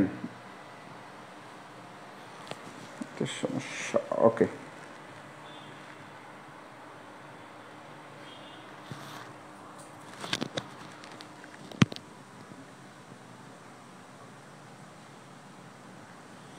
সুমাইয়া মুক্তা মনে হয় একজন বলছিলেন যে আপনি এত এত স্টুডেন্টের ভিড়ে আপনি কমেন্ট করলে উত্তর পাওয়া যায় না, যে কমেন্টটা আমার চোখে পড়ছিল, যেটা আমার পড়ানোর সাথে যায় না। আপনি বলেন তো আপনার সমস্যা আছে কিনা, এখন কমেন্ট করতে হবে। আমি সাধারণত একটা জিনিস পড়ালে সেখানে যদি 20,000 স্টুডেন্ট থাকে সাধারণত সমস্যা থাকার কথা নয়, এটা আমার বিশ্বাস। আই গোয়িং টু আবার কি, ওই যে এতক্ষণ ক্লাসে যা পড়াইলাম তাই। আকাশ আহমেদ কি বুঝেন নাই? নামাজ পড়ে আসছেন মনে হয়, ক্লাসে মাঝখানে ঢুকছেন। ক্লাস রেকর্ড পাওয়া যাবে নাকি? হ্যাঁ অবশ্যই ক্লাস রেকর্ড পাবে।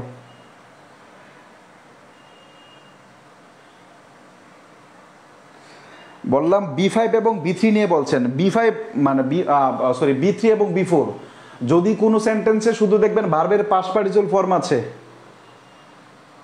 যদি কোনো সেন্টেন্সে ভার্বের পাস্ট পার্টিসিপল ফর্ম আছে শুধু ওইটা আছে আর কিচ্ছু নাই, তখন সেন্টেন্সটা ঠিক না, তখন সেন্টেন্সটা ঠিক না। অবশ্যই কোনো একটা সেন্টেন্স গঠন করার জন্য ফাইনিট ভার্ব লাগবে। জেরান পার্টিসিপল ইনফিনিটিভ এগুলো না, হ্যাঁ জেরান পার্টিসিপল ইনফিনিটিভ এইখানকার আলোচনা না, জাস্ট শুধু জেনে রাখেন। এমডি আকাশ আহমেদ বলছে না না না না ক্লিয়ার না। আপনার মানে একটু বলতে হবে যে কি মানে কি বুঝতে পারেনি এটা বলেন, আমি আপনার কমেন্টের জন্য আবার আছি। হ্যাঁ B1 B2 B3 B5 এগুলো আর একটু ক্লিয়ার হলে ভালো হতো। আকাশ বেইজ আর প্রেজেন্ট কি? আগে আমি তো বেইজ আর প্রেজেন্ট নিয়ে আলোচনা করিনি ভাই, যতটুকু আলোচনা করছি এতটুকু বলেন।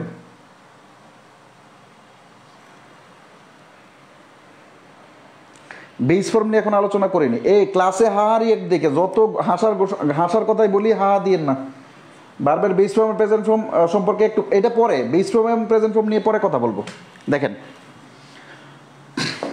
কেউ যদি কোনো একটা টপিকের শুরু থেকে না থাকেন তাহলে আপনাকে যদি বলা হয় আপনি বুঝছেন তাহলে অবশ্যই আপনি চুপ যাবেন, কারণ আপনি প্রথম থেকে ছিলেন না।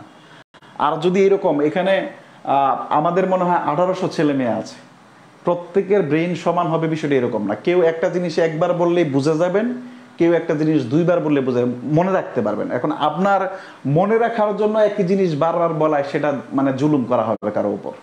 যেহেতু ক্লাস রেকর্ড এই কারণেই রাখা হবে, কারো যদি একবার বুঝতে সমস্যা হয় তাহলে সে আবার ক্লাস দেখবেন। আচ্ছা এখন অনেকেই বলছেন 3 নাম্বার সেন্টেন্স এটা কি, আমি এটা বোঝানোর জন্য বলেছি।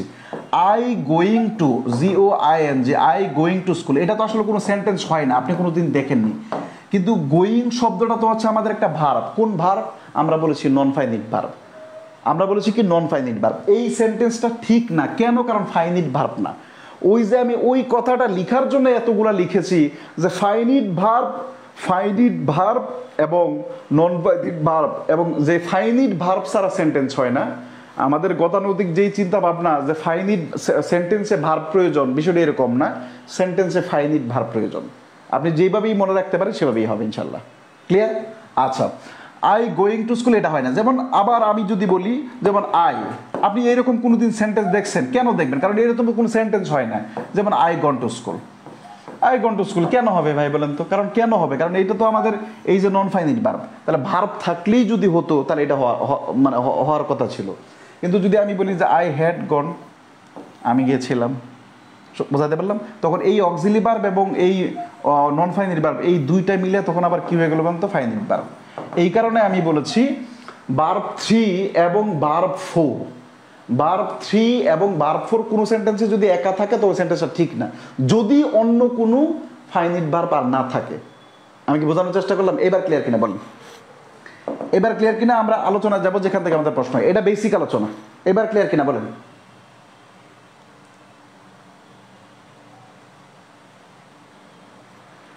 মে মাসে হওয়ার কোনো পসিবিলিটি নেই। এবার ক্লিয়ার কিনা একটু বলেন দ্রুত।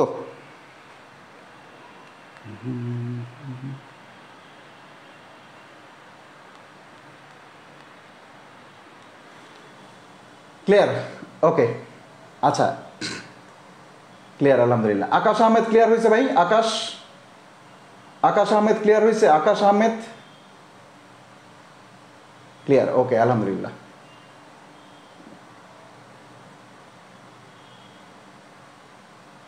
ঠিক আছে, ওকে।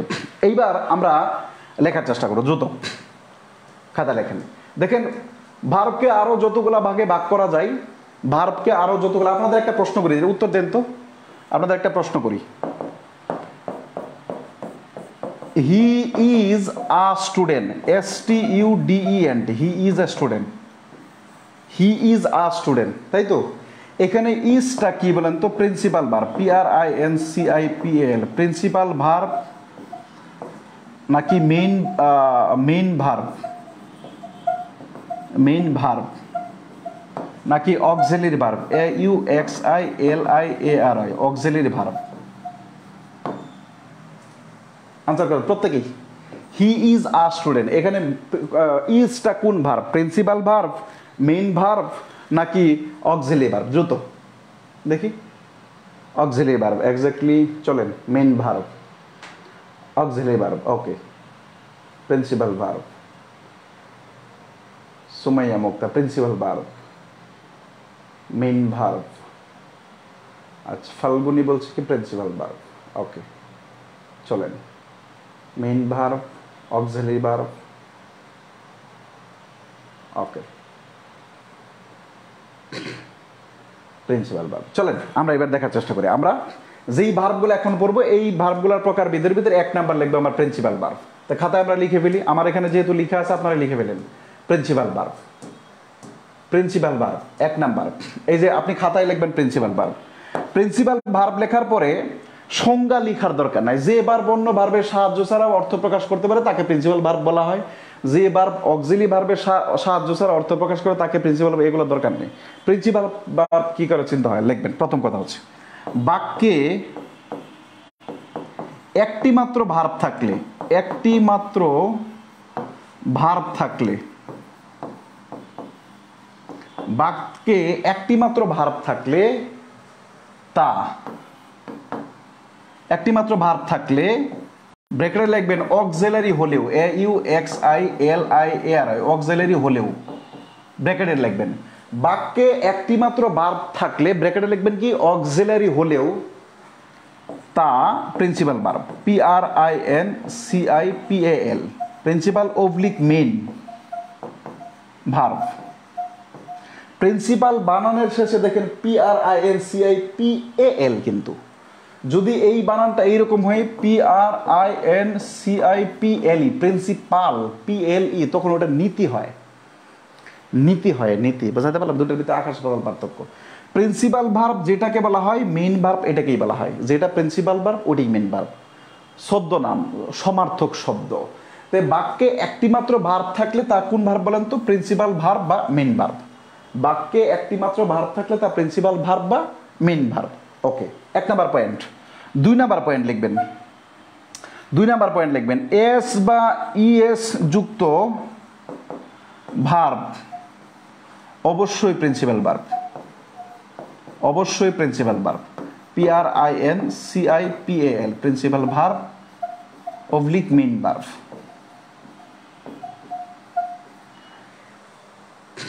এস বা ইএস যুক্ত ভার্ব অবশ্যই কোন ভার্ব বলেন তো? Principal verb. বাক্যে একটা এস বা ইএস যুক্ত একটা ভার্ব আছে, এটা অবশ্যই কোন ভার্ব হবে? অক্সিলারি ভার্বের সাথে এস বা ইএস। হ্যাঁ, ব্যতিক্রম আছে, যেমন ইজ, ওয়াজ, সেক্ষেত্রে তো আমাদের অন্য কোনো আর ভার্ব থাকবে না, ওটা অন্য অন্য যুক্তিতে পড়ে যায়। তো এস বা ইএস যুক্ত ভার্ব অবশ্যই কোন ভার্ব বলেন তো? প্রিন্সিপাল ভার্ব, ওকে। আচ্ছা, তিন নাম্বার পয়েন্ট।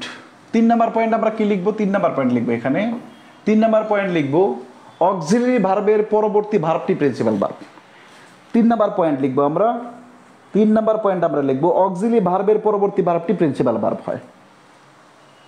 তিন নাম্বার লিখবো অক্সিলারি, AUXILIAR, অক্সিলারি ভার্ব এর পরবর্তী ভার্বটি প্রিন্সিপাল ভার্ব হয়, PRINCIPAL, principal oblique main verb হয়।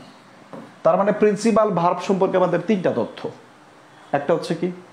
একটা হচ্ছে বাক্যে যদি একটা ভার্ব থাকে, সেটা অক্সিলারি ভার্ব হোক, ডু ভার্ব হোক, সে মানে হোয়াট এভার ইট ইজ, যে ভার্বই হোক না কেন, সেটা অবশ্যই কোন ভার্ব হবে? প্রিন্সিপাল ভার্ব হবে। এস বা ইএস যুক্ত একটা ভার্ব থাকলে সেটা প্রিন্সিপাল ভার্ব হবে। অক্সিলারি ভার্বের পরবর্তী যে ভার্ব থাকলে সেটা কি হবে বলেন তো? প্রিন্সিপাল ভার্ব হবে বা মেইন ভার্ব হবে। আমি আশা করি বোঝাতে পারলাম। চলেন আমরা এক্সাম্পল দিই, এখান থেকে বিগত বছরে কেমন প্রশ্ন হয়েছে খুব ভালো করে লক্ষ্য করেন। 18 নাম্বার কোশ্চেন, 18 নাম্বার প্রশ্ন, 18 নাম্বার প্রশ্ন আমরা একটু দেখার চেষ্টা করি। হ্যাঁ, 18 নাম্বার প্রশ্নে কি আছে ভাই দেখি তো, চলেন। বলছে I am in the class 12, I am in class 12, আমি 12 ক্লাসে পড়ি। সাধারণত আমাদের এমটা যদিও অক্সিলারি ভার্ব মনে হচ্ছে, তার মানে এখানে অক্সিলারি ভার্ব নয়, কারণ এই সেন্টেন্সে একটা মাত্র ভার্বই আছে। একটা মাত্র ভার্ব থাকলে তখন সেটা অবশ্যই কি হয় বলেন তো, এ প্রিন্সিপাল ভার্ব হয়। এইখানে যে অক্সিলারি ভার্ব আছে, ফ্যাক্টিটিভ ভার্ব আছে, কগনেট ভার্ব আছে, এই অপশনের ভার্বগুলো সম্পর্কে আমরা আপকামিং ক্লাসে পড়বো ইনশাআল্লাহ, টেনশন নেই। 2 নাম্বার দেখেন কি আছে বলেন তো, সরি 19 নাম্বার কোশ্চেন। 19 নাম্বার কোশ্চেনে কি আছে? 19 নাম্বার কোশ্চেনে বলা আছে যেমন উই শুড অভে দ্য লস, আমাদের আইন মান্য করা উচিত। এই শুড হচ্ছে কি বলেন তো, অক্সিলারি ভার্ব। বলছে এইখানে হিয়ার দ্য অভে, অভেটা কি অক্সিলারি ভার্বের পরবর্তী ভার্বটা কি বলেন তো, প্রিন্সিপাল ভার্ব। সুতরাং এটা সবাই বুঝতে পারার কথা। এর পরবর্তী 20 নাম্বার কোশ্চেন, 20 নাম্বার কোশ্চেনের আমাদের অপশন না, এটা আমরা বাদ দিই। 21 নাম্বার কোশ্চেনটা দেখার চেষ্টা করব। 21 নাম্বার কোশ্চেন দেখেন, আই ডিড দ্য ওয়ার্ক। সাধারণত ডিডটা আমাদের অক্সিলারি ভার্ব, কিন্তু এই সেন্টেন্সে আর কোনো ভার্ব নেই। দ্যাট ইজ হোয়াই ডিড হচ্ছে অক্সিলারি ভার্ব অ্যাজ ইউজুয়ালি থাকা সত্ত্বেও আমাদের অক্সিলারি ভার্ব নয়, বরং আমাদের কি বলেন তো, কিসের স্ট্রং ভার্ব, কিসের উইক ভার্ব, এগুলো হচ্ছে প্রিন্সিপাল ভার্ব। ঠিক আছে, আচ্ছা। এর পরবর্তীতে হচ্ছে আমাদের কি হতে পারে, কি হতে পারে বলছো, no sentence can be formed without the, no sentence can be formed without the. খুব ভালো করে লক্ষ্য করেন কি বলা আছে। 22 নাম্বার কোশ্চেনটা দেখেন, no sentence can be form. একদম আমরা অনেকগুলো অপশন দেয়া আছে, এখানে একটা সেন্টেন্সের অপশন বাদ দেয়া আছে, একটা সেন্টেন্সের অপশন বাদ দিয়ে। ইন্ট্রানজিটিভ ভার্ব ছাড়া সেন্টেন্স হতে পারে, এটা ফ্যাক্টর না, ফ্যাক্টিভ হতে পারে। প্রিন্সিপাল ভার্ব, ট্রানজিটিভ ভার্ব, মূল আলোচনা হচ্ছে প্রিন্সিপাল ভার্ব। এখানে একই জিনিস ভার্ব দুইবার আসছে, এটা একটু কেটে দিতে হবে। No sentence can be form, তার মানে প্রিন্সিপাল ভার্ব ছাড়া কখনোই কোনো সেন্টেন্স হতে পারে না, বা ফাইনাইট ভার্ব ছাড়া কখনোই কোনো সেন্টেন্স হতে পারে না। পিসি লেখেন, পিসি মানে কি বলেন তো, প্রিন্সিপাল ভার্ব ক্লিয়ার। লেখেন পিসি। আমি আশা করি যে কারো কোন বুঝতে সমস্যা থাকার কথা নয়, কারো কোনো প্রবলেম থাকার কথা নয়। এরপরেও প্রত্যেকে লিখেন পিসি।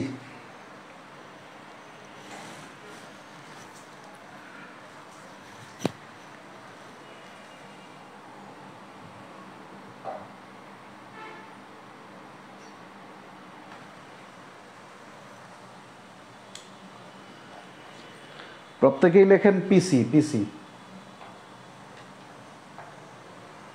বুক ভরা ভালোবাসা রেখেছি তোমারই জন্য, ও প্রিয়া আমার, আমি যে তোমার, তুমি শুধু আমারই জন্য। বুক ভরা ভালোবাসা রেখেছি তোমার জন্য। অক্সিলারি ভার্ব লিখবেন, খাতায় শিরোনাম দিবেন অক্সিলারি ভার্ব, খাতায় শিরোনাম দিবেন অক্সিলারি ভার্ব। 1 নাম্বার পয়েন্ট লিখবেন, 1 নাম্বার পয়েন্ট PRINCIPAL, প্রিন্সিপাল ভার্বকে সাহায্যকারী ভার্ব, ভার্বকে সাহায্যকারী ভার্ব। আমরা সংজ্ঞার গোষ্ঠী কিলাই, সাহায্যকারী ভার্ব, প্রিন্সিপাল ভার্বকে সাহায্যকারী ভার্ব। প্রিন্সিপাল ভার্বকে 1 নাম্বার পয়েন্ট লিখবেন, পয়েন্ট পয়েন্ট আকারে লিখবেন যাতে মনে থাকে ইনশাল্লাহ। হ্যাঁ, পয়েন্ট পয়েন্ট আকারে লিখবেন, মনে থাকবে।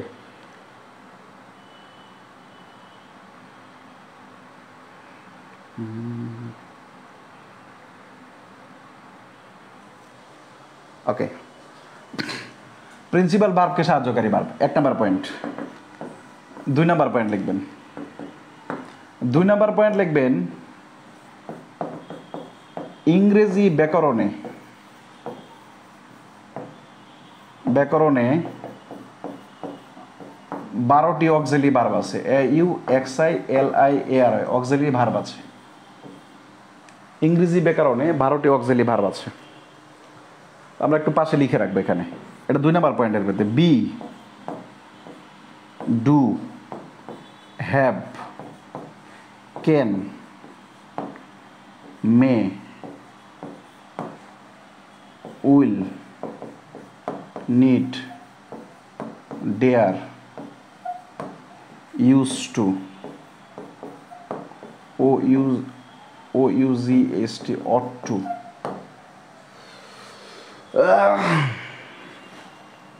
এখন কোনো কথা হবে না, এখন কোনো কথা হবে না, এখন শুধু লেখা হবে, ঠিক আছে? কাজের সময় কোনো কথা না। মনে করেন যে আপনি মানে কাজ করতেছেন, হ্যাঁ, আপনি মনে করেন যে খুব মানে একটা গুরুত্বপূর্ণ কাজ করতেছেন, ওই সময়কে আপনি চাইবেন যে আশেপাশে কোনো সাউন্ড হোক? বলেন, মন থেকে বলেন, কোনো চাইবেন? আপনি চান আপনি শতভাগ মনোযোগ দিয়ে কাজ করবেন, তাই তো? এখন শতভাগ মনোযোগ, কোনো আলাপ আলোচনা, তাই 1টা 2টা 3টা 4টা 5টা 6টা 7টা 8টা 9টা 10টা 11টা। একটা বাদ গেল, আমার নিজেরই তো বাদ গেছে একটা। মে ডু হ্যাভ কেন কেন উইল, হ্যাঁ, মে উইল কোনটা বাদ গেছে দেখো তো, কোনটা বাদ গেছে দেখেন। শেল লিখি নেই, ও শেল লিখি নেই, শেল। এই 12টা, এটা হচ্ছে 2 নাম্বার পয়েন্ট। কিন্তু 1 নাম্বার পয়েন্ট লিখছি প্রিন্সিপাল ভার্বকে সাহায্যকারী ভার্ব, ঠিক আছে, মানে সেকেন্ড বউ, ঠিক আছে? মনে করছেন আপনি একটা বিয়ে করছেন, মনে করছেন যে আপনি বুঝাইতেছেন আপনার বউকে, ঠিক আছে, যে দেখো তোমার জন্য তো আমার খুব মায়া হয়, তোমাকে আমি প্রচণ্ড ভালোবাসি। এই যে তুমি সকালবেলা তুমি কাজ করতে যাও, হাঁড়ি পাশল মানে ধোয়া মাজার কাজ করো, আবার রান্না করো, আবার বাচ্চাদেরকে দেখাশোনা করো, জানো আমার তোমার জন্য খুব মায়া হয়। তো সে বউ বলছে যে তুমি কি করা যায়, যে তোমার জন্য আরেকটা মানুষ নিয়ে এসে, বউ চিন্তা করছে কাজের বউ নিয়ে আসবে, ঠিক আছে, কাজের মেয়ে নিয়ে আসবে, অথবা কাজ করার লোক নিয়ে আসবে। সে হঠাৎ করে যখন বলছে যে আমি তোমার জন্য আরেকটি বউ নিয়ে আসতে চাই, আপনি এবার বুঝেন যারা মানে যারও আছে না, যারও কোন জায়গায় থাকবে, আপনি চিন্তা করেন। আরব দেশ হলে ভিন্ন কথা, বাংলাদেশে এটা আমি অফকোর্স আই উইল ট্রাই, চেষ্টা করবো, দেখা যাক কী হয়, আল্লাহ ভরসা। হ্যাঁ, তার মানে আমরা 1 নাম্বার হচ্ছে প্রিন্সিপাল ভার্বকে সাহায্যকারী ভার্ব 1 নাম্বার। 2 নাম্বার জিনিস কি বলেন তো, ইংরেজি ব্যাকরণ। এই যে আপনি ইংরেজি ব্যাকরণের কোর্সেই তো পড়তেছেন আমার কাছে, এই টোটাল ব্যাকরণটা পড়তে আপনার 12টা ভার্ব লাগবে। ইংরেজি ব্যাকরণের টোটাল ভার্ব আছে কয়টা বলেন তো? 12টা। আচ্ছা, এই যে দেখেন এই 3টা লিখছি না, তিন পাড়ারে দেখেন, এই যে আগে লিখছি, একটা হচ্ছে কি বি, আর হচ্ছে ডু আর হ্যাভ, এই 3টাকে আলাদা প্রথমে লিখছি না। এটা হচ্ছে শয়তানের খারাজিল কি, এগুলো হচ্ছে প্রাথমিক স্তরের জিনিস, বুঝেন তো, প্রাথমিক স্তরের জিনিস। হ্যাঁ, এটা হচ্ছে বি ডু হ্যাভ, এই লাইনটা মুছে দিলাম আমি, এই লাইনটা মুছে দিলাম। এবার লিখবেন be do have as a be have, এদেরকে প্রাইমারি PRIMARY প্রাইমারি অক্সিলারি বলা হয়, AUXILIARY অক্সিলারি বলে, প্রাইমারি অক্সিলারি বলে, এদেরকে প্রাইমারি অক্সিলারি বলে। এদের কি বলেন তো? প্রাইমারি অক্সিলারি বলে। বি, এটা হচ্ছে টোটাল 8টা। ডু, এটা হচ্ছে টোটাল 4টা, ডু ডাজ ডি 3টা রে। হ্যাভ, এটা হচ্ছে 3টা। ধরা খেয়ে গেলাম নাকি? 3 3 6, 8 6 কত রে? 8 5 13 14, কাম হো গায়ে, মিলে গেছে 14। বুঝতে পারলাম? এই যে 8টা লিখে ফেললাম, M, is, R, was, war, BAING, being, bin, BEEN, বিন। কটা? 8টা হয়েছে? 1টা 2টা 3টা 4টা 5টা 6টা 7টা 8টা। ও মা গো, 8টা হয়ে গেছে। ডু 3টা, ডু, ডাজ, ডিড। একদিন এক ছেলে বলতেছে ভাই ডু ডাজ ডিড, আর 4টা। আমি কোনটা ডান? কইছি যা ঠিক আছে, তুই যদি কইয়া শান্তি পা যা, তোর আজকে থেকে আমি অক্সিলিয়ারি ডু ভার্ব 4টা দিলাম তোর জন্য। আমার বলতেছে ডান কেন হবে না? এর পাগলা, ডান তো প্রিন্সিপাল ভার্ব হয়, নন ফ্যামিলি ভার্ব হয়, এটা কেমন হয়? না ভাই ওইবে। আমি কইতে ঠিক আছে যা, তুই যদি শান্তি পাস তাহলে দিলাম। এবার হ্যাভ ভার্ব 3টা, এটা হচ্ছে হ্যাভ, এটা হচ্ছে হ্যাজ, আর হচ্ছে হ্যাড। গুরুত্বপূর্ণ জিনিস, কিন্তু এইখান থেকে যে কি পরিমাণ বেসিকের প্রশ্ন হয় অকল্পনীয়। আপনি যখন প্রশ্ন পড়াবো, যখন চ্যাপ্টার পড়াবো, যেমন modal auxiliary verb, right forms of verb, তারপর হচ্ছে ভয়েস পড়াবো, ন্যারেশন পড়াবো, তখন আপনি দেখবেন এগুলো কি পরিমাণ কাজে লাগে, ইউ কান্ট ইমাজিন। আচ্ছা, এটা হচ্ছে কত নাম্বার পয়েন্টে? 3 নাম্বার পয়েন্ট। 4 নাম্বার পয়েন্ট আপনি লিখবেন যে এরা, এরা বলতে কারা? এই যে এই 3 শয়তান, প্রাথমিক শয়তান, be verb, do verb, have verb, এরা প্রিন্সিপাল ভার্ব এবং মূল ভার্ব উভয় ভার্ব হিসাবে ব্যবহৃত হতে পারে। এরা প্রিন্সিপাল এবং এরা প্রিন্সিপাল এবং অক্সিলারি উভয় ভার্ব হিসাবে ব্যবহৃত হতে পারে। বুঝতে পারলাম? এটা লেখা হলে আমরা 2-1 জন ডান লিখবো, সবাই না, সবাই লেখার দরকার নেই। যে স্লো, অনেক স্লো, তার যদি লেখা হয়ে থাকে তাহলে আপনি লিখবেন ডান। এরপর আমরা আলোচনা করব। ক্লিয়ার? ডুইং হয় না ভাই, ডুইং হয়ে যে B4 চলে যায়। না না না, ডুইং হয় না, এ পাগলা, ডুইং হয় না, ডুইং B4 চলে যায়, নন ফাইনাল ভার্বে চলে যায়, অক্সিলারি থাকে না।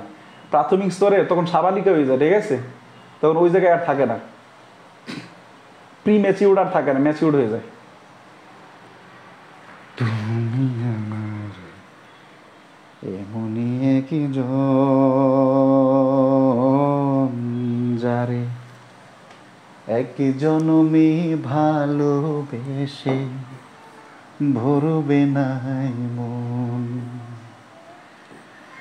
এক জনমের ভালোবাসা, এক জনমের কাছে আসা। আহা, which one is used both as auxiliary verb এবং মূল verb। এবার না বলতে পারলে একদম ফাটাই গেলাম। এর প্রশ্নের উত্তর করেন সবাই দেখি। এটা যদি না বলতে পারেন তাহলে একদম মাইর আছে, মাইর জরিমানা আছে। which one is used? can, would, might। দেখেন এর প্রশ্ন কোথায় আছে দেখেন, রাজশাহী কৃষি উন্নয়ন ব্যাংক, রাজশাহী কৃষি ব্যাংকের প্রশ্ন আছে, বুঝছেন? বেসিক কোন জায়গাতে প্রশ্ন? আচ্ছা, ছোটবেলায় এটা কি পড়তেন? ওল্ড না? আর মাইক ঠিক আছে, একটা ছিল শোল্ড আর একটা হচ্ছে ওল্ড, তাই তো? ছোটবেলার পাড়া ওল্ড এবং শোল্ড। কিন্তু আমরা আনসার করতে হবে কোনটা অক্সিলারি ভার্ব এবং প্রিন্সিপাল ভার্ব উভয় ভার্ব হিসেবে আবির্ভূত হতে পারে। Which one is? প্রত্যেক আনসার করতে হবে, কারণ আমরা একটা ব্যাংকের প্রশ্ন পাচ্ছি আলহামদুলিল্লাহ। ওকে, প্রত্যেকে সবাই ওকে। ডি নাম্বার আমরা বলছিলাম ওই যে 3টা শয়তান, ওই 3 শয়তান হচ্ছে 303, মনে রাখবেন 303 কে, বি টু হ্যাভ। আচ্ছা, আর বলছে আমাদের এই প্রশ্নগুলো আমরা পেরে যাবো ইনশাল্লাহ। বলছে what is the number of auxiliary verb in English? ইংলিশে কয়টা বলেন তো? কয়টা বলেন তো? 12টা নাই, 12টা। ইংরেজি ভাষায় প্রাইমারি অক্সিলারি ভার্ব কয়টা দেখেন? 14টা। যা পড়াইছি এই প্রশ্ন, এর বাইরে থাকবেন ইনশাল্লাহ। এসি লেখেন, এসি। মানে অনেকের হয়তো বা আমার রুমের মতো এসি নেই, কিন্তু আমি আপনাকে এসি দিতে চাই, আপনি লেখেন এসি, লেখেন এসি। এসি মানে কি বলেন তো? অক্সিলারি। ক্লিয়ার? আর মনে মনে দড়ির মানে আপনি এসি পেয়ে গেছেন। এসি লেখেন দ্রুত।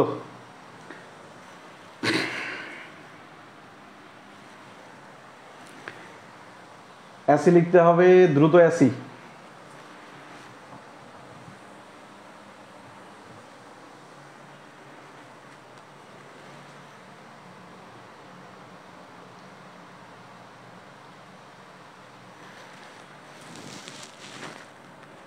সবাই এসি, এসি পাইছি সবাই?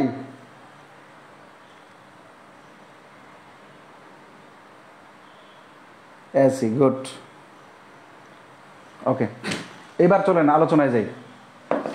আরো গুরুত্বপূর্ণ আলোচনা, এবার আরো গুরুত্বপূর্ণ ট্রানজিটিভ ভার্ব ইন্ট্রানজিটিভ ভার্বের আগে আলোচনা করব।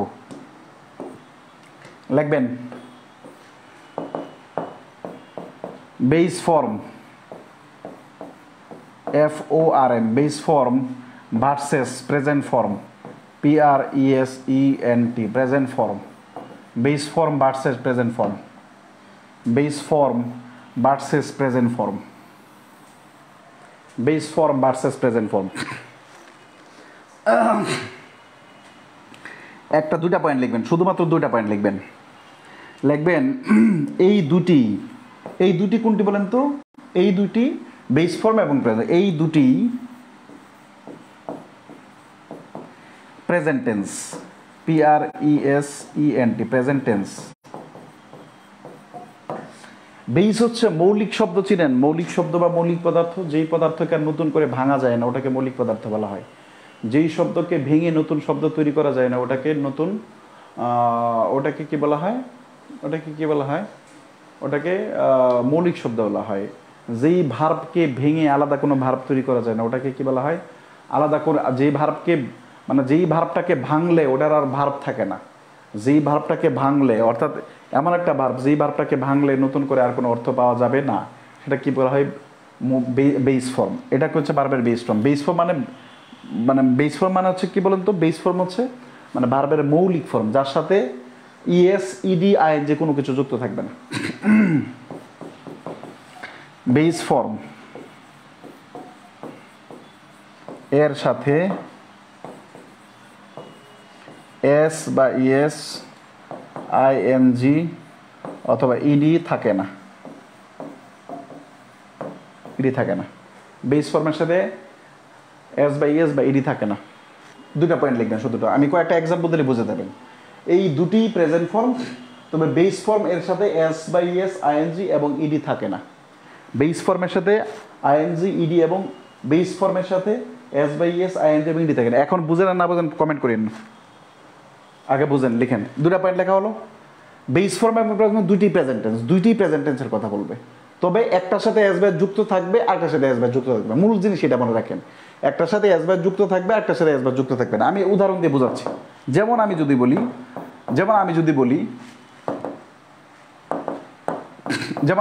যেমন ডাস, ডিওইএস, ডাস একটা ভার্ব। এই ডাস ভার্বটাকে আমরা আলাদা করতে পারি, হ্যাঁ করতে পারি। যেমন ডু, এটাকে আমরা এখান থেকে ভাইয়া কিছু একটা অংশ নিতে পারছি, এটা ইএসটাকে আমরা মাইনাস করতে পারছি, ডু।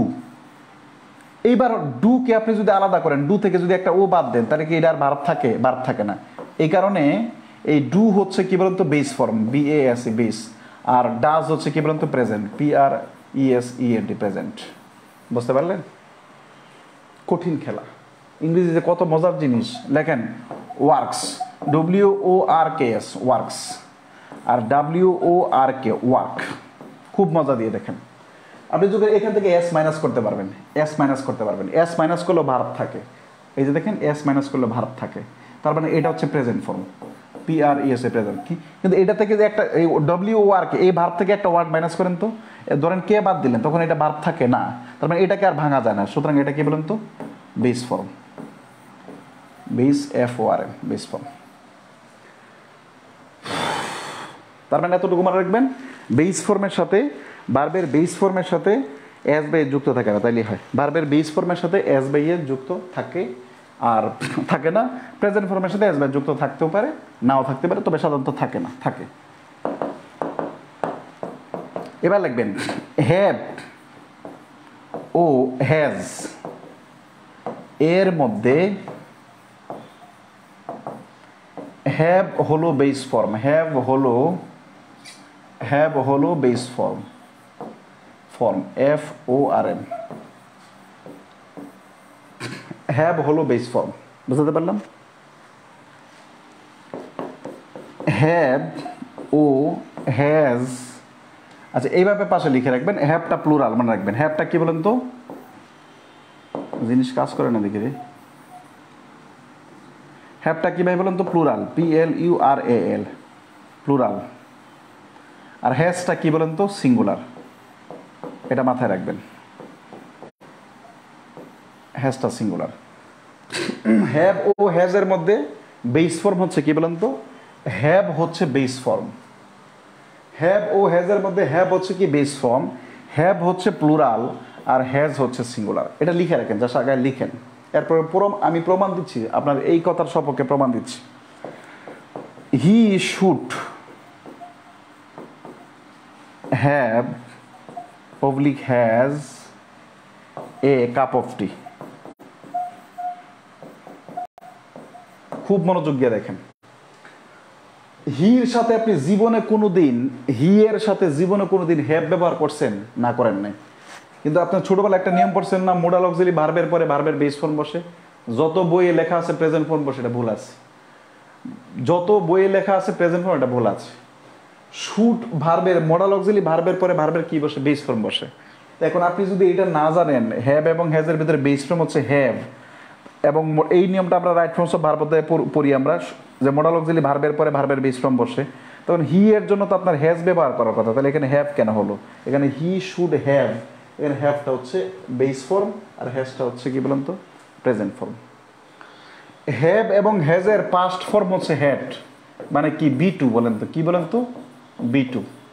আর এদের পাস্ট পার্টিসিপল ফর্মও হ্যাড, এদের পাস্ট পার্টিসিপল ফর্মও কি বলেন তো হ্যাড, এদের পাস্ট পার্টিসিপল ফর্মও কি বলেন তো হ্যাড। আর as usually am is are কোনটা সিঙ্গুলার কোনটা প্লুরাল কোনটা পাস্ট ফর্ম কোনটা প্রেজেন্ট, এটা আমি আশা করি যে আপনার প্রত্যেকেরই জানা।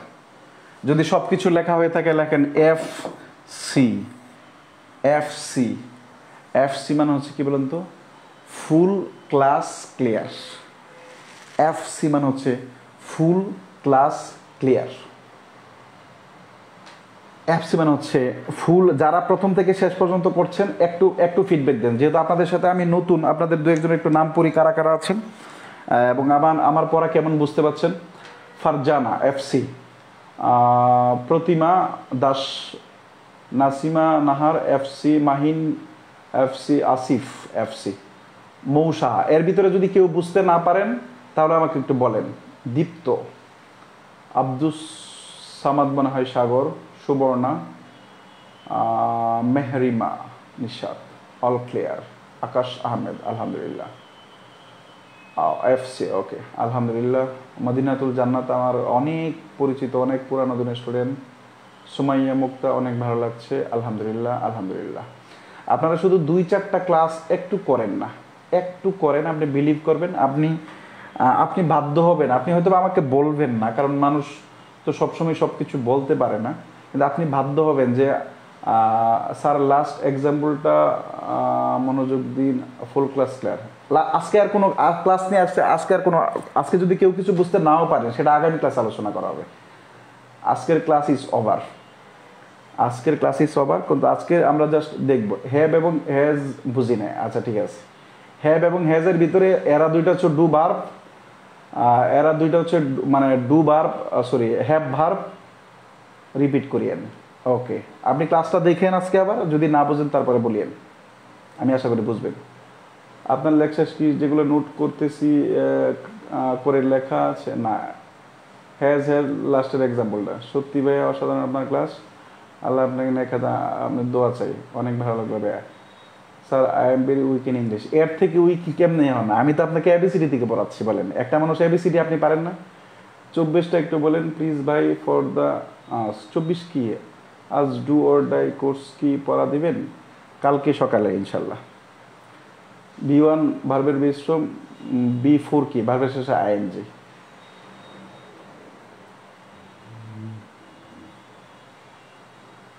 আলহামদুলিল্লাহ। শোনেন আমার একটা কথা শুনে, আমি প্রত্যেকটা বেসেই একটা কথা বলে 20 নম্বর কোশ্চেনের ওয়ার্ক কি ভার্ব না, 20 নম্বর কোশ্চেনটা আমি দেখবো না ইনশাল্লাহ। নিজের কমেন্ট খুঁজে পাই না, এই কারণবেলা আমি কিছু কমেন্ট পাইছি, আমি পাইছি আপনার কিন্তু, হ্যাঁ ধ্রুব, তারপরে সবুজ স্যার মুখস্থ পাঠ আগামীকাল থেকে। আপনার গানটা কিন্তু অসাধারণ, তাই বন্ধু আরে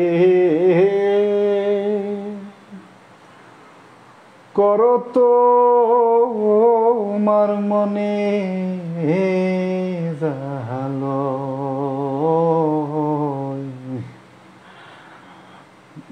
বন্ধু আরে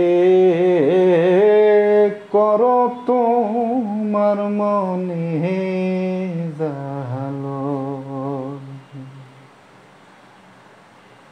আমার গায়ে যত দুঃখ সই,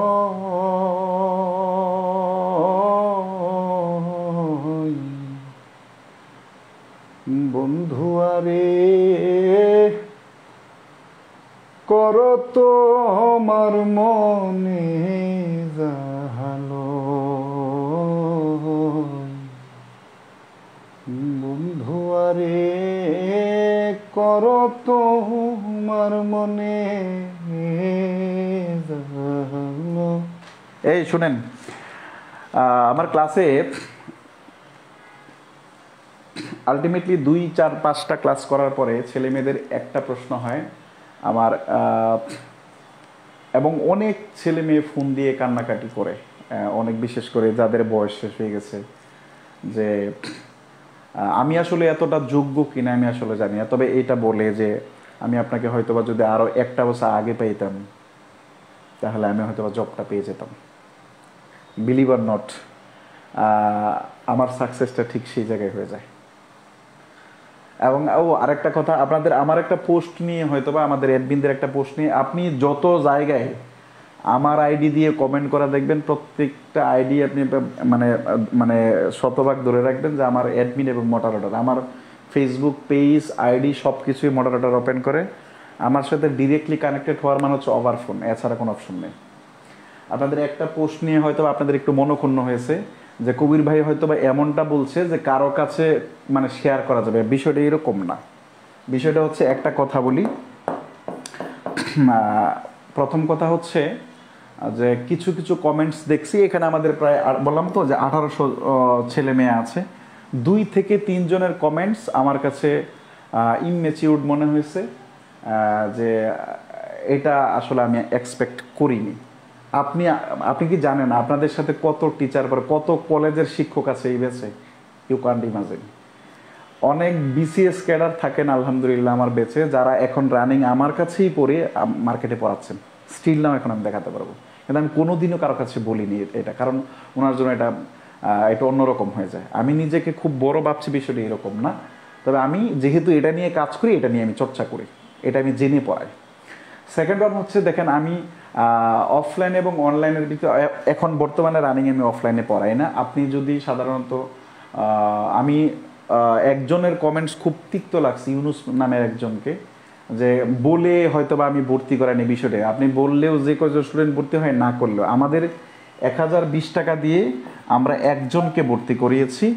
কিন্তু কারো যদি এরকম হয় যে আর্থিক খুব সমস্যা আছে, তার বোন চাকরি প্রার্থী, তার মিনিমাম কমন সেন্স হচ্ছে আমার কাছ থেকে অনুমতি নেয় যে ভাই আমার তো সমস্যা আছে, তা আমি আমার বোনকে ক্লাসগুলো দেখাবো, সে দেখাতে পারবে। কিন্তু ওই রকম ভণ্ডামি চলবে না যে এক আইডি দিয়ে 7 জন বন্ধু ভর্তি হইলাম, আর বিষয়টা এরকম না, এরকম চলবে না, এটা আমার প্রতি জুলুম করা হয়। আপনাদের 1020 টাকা দিয়ে ভর্তি করানো হয়েছে, অথবা এখন 1350 টাকা দিয়ে যারা ভর্তি হয়েছেন, তারা এতটুকু বলি আপনার জীবনের শিক্ষাক্ষেত্রে সবচেয়ে বড় ইনভেস্টমেন্ট এবং বেস্ট ইনভেস্টমেন্ট এটা হবে ইনশাল্লাহ। কেউ ঠেকায় রাখতে পারবে না, আমি যদি বেঁচে থাকি। কিন্তু যে এইরকম করবে না যে একই আইডি দিয়ে 2 জন 3 জন ক্লাস 2-4টা দেখতে পারে, সেটা ভিন্ন কথা। কিন্তু আপনাকে আমি 1020 টাকা দিয়ে আমার কোর্সে ভর্তি করার পর আপনাকে যা মেটেরিয়ালস দিলাম, আপনি যদি হুবহু আরেকজনকে তাই দেন, তাহলে একবার একটু চিন্তা করে দেখেন যে আমার আসলেও আমি যেহেতু এটা আমার প্রফেশন, সুতরাং এটা উচিত হয় না। সেকেন্ড ওয়ান হচ্ছে যে একজন বলছিলেন মনে হয় যে আমার জামাইয়ের টাকা দিয়ে আমি পড়বো, তো জামাইকে আপনাকে ঘর থেকে বের করে দিতে বলা হয়নি। প্রত্যেকজনের জন্য কোর্স ফিক্সড আছে 1020 টাকা। কারো যদি এখানে প্রচুর হাজব্যান্ড ওয়াইফ আছে যারা আমাদের 2টা কোর্সে মানে 2 জন ক্লাস করবে, তারা 1500 টাকা দিয়ে ভর্তি হয়েছে, কিন্তু তারা এটা বলে নেওয়ার কথা। এবং প্রত্যেকটা বেচ শুরু হওয়ার পরে সাধারণত আমি এটা ঘোষণা দিয়ে থাকি।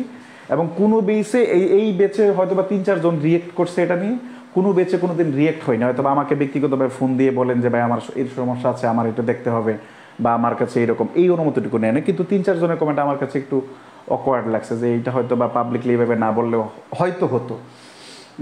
আর একটা কথা হচ্ছে যে আমি এটাই কথা, আপনার শিখে আমার কাছে পড়ে যদি শিক্ষকরা পড়াতে, আমার নোট ক্লাস নোট সব কিছু শেয়ার করতে পারবেন, কিন্তু এই নোটটা তৈরি করতে আমার হিউজ টাইম লাগছে। আমার নোট যদি আপনি আরেক জায়গায় এইভাবে দিয়েই দেন, তাহলে আমার পরিশ্রমের মূল্যটা থাকলো না। এখন একজন বলছেন যে একই বা আমরা কোর্সে ভর্তি হয়েছি, একই বাবার 2 জন কোর্স যদি ভর্তি হই, তাহলে আমার 2 জন কীভাবে টাকা দেবে? বিষয়টা এরকম না। আমি আপনার কাছ থেকে আমার জীবনের সর্বনিম্ন পেমেন্টটা নিছি, বোঝাতে পারলাম তো? সুতরাং এটা আমারই খুব বেশি হয়ে ওঠে না। এটা নিয়ে আমাকে কেউ ভুল বুঝিয়েন না যে ভাই মনে হয় আমাদের প্রতি জুলুম করলো। আল্লাহ না করুক, আমি কারোর প্রতি কারো উপর জুলুম করার মতো ব্যক্তি নয়। আমি সমস্যা দেখে থাকি হিউজ আলহামদুলিল্লাহ, কিন্তু ওই হিপোক্রেসি করা বা অন্য কোথাও ক্লাস শেয়ার দেয়া, অন্য কোনো বন্ধুকে দেখানো, হ্যাঁ, যে আমি ক্লাস করলাম, একই পরিবারে 4 জন চাকরি প্রার্থী আছে, আপনার কি একবারও মনে হয় না যে আমি 4 জন প্রার্থী হলে কবির ভাই 4000 টাকা পাইতো, তাহলে আমি 1000 টাকা পাইলাম মানে কি? একটু দেখেন, আপনার বিষয়টা এরকম না যে আপনার 18 সঞ্চয় ভর্তি হওয়া মানে একটা বেস থেকে 18 লাখ টাকা আসে। রিয়েলিটি তো এটাই। তো এখান থেকে 2, 4, 5 হাজার, 20 হাজার, 50 হাজার টাকা আসলে আপনার আমার খুব বেশি আসবেও না, খুব যাবেও না, বিষয়টা এরকম না। বিষয়টা হচ্ছে আমি আমার বেচগুলাতে আমি যথেষ্ট, আমার যতটুকু নৈতিকতা আছে আমি আমার শেয়ার করার চেষ্টা করে থাকি। এটা নিয়ে কেউ যেন ভুল না বোঝেন। কারো যদি একান্ত সমস্যা থাকে সে আমাকে ব্যক্তিগতভাবে জানালেই সমস্যাটা সমাধান হয়ে যায়। এই পোস্টটা দেওয়ার মূল উদ্দেশ্য হচ্ছে যে একজন ভর্তি হয়ে 3-4 জন যেন কোর্স না করে। 3-4 জন ক্লাস সে দেখতেই পারে, কিন্তু 3-4 জন যেন কোর্স না করে, এই পোস্ট দেওয়ার উদ্দেশ্য। আমি আশা করি এরপর থেকে আমরা সহনশীল আচরণ করব প্রত্যেকেই। এবং আমি আপনাদের বড় ভাই হয়ে আসছি, একদম মানে অভিভাবক কি হনুরে বিষয়টা এরকম না। আমি আপনাদের সবসময় পাশে আছি যেমনটা আপনার প্রয়োজন। এবং ওই পোস্টের জন্য যারা একটু হাইপার হয়ে গেছেন, একজনের কমেন্ট খুব মানে তিক্ত হয়েছে যে এমন যে আপনি একজন রিক্সায় করে না বলে ওঠালেন, তারপরে ইচ্ছা মতো ভাড়া নিলেন। বিষয়টা এরকম না রে ভাই। মানুষ পৃথিবীর শ্রেষ্ঠ জীব এই কারণে, কারণ মানুষের চিন্তা ভাবনা খুব উন্নত ধরনের। আমি তো কোর্সে তো লিখে দিতে পারবো না, কোর্সে তো আমি ভর্তি করাচ্ছি একজন করে। মানে আপনি তো টাকা একজন কি পাঠাচ্ছেন, আপনি কোর্স করবেন একজন, টাকা পাঠাচ্ছেন একজন, ক্লাস যখন 3-4 জন করবেন তখন চিন্তা ভাবনা আরেকটু একটু বেটার হওয়া উচিত না?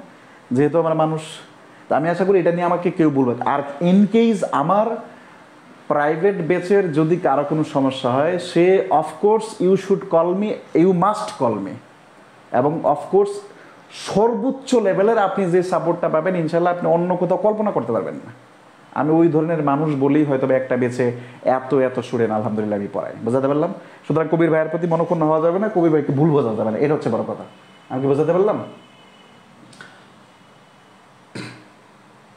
সিটগুলো কুরিয়ারের পরে, সিটগুলো কুরিয়ারে করা হবে 1 তারিখ থেকে, 1 তারিখের পর থেকে ইনশাল্লাহ, 1 তারিখের পর থেকে। আজকের মতো বিদায় নিচ্ছি, আগামীকাল রাত 10টায় দেখা হচ্ছে।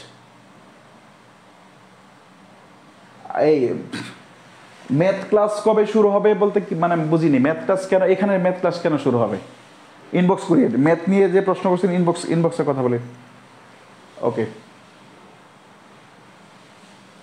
ম্যাথ ক্লাস এখানে কেন শুরু হবে? ইউনুস দেখা, ওকে ইনশাল্লাহ দেখা হয়ে যাবে ইনশাল্লাহ।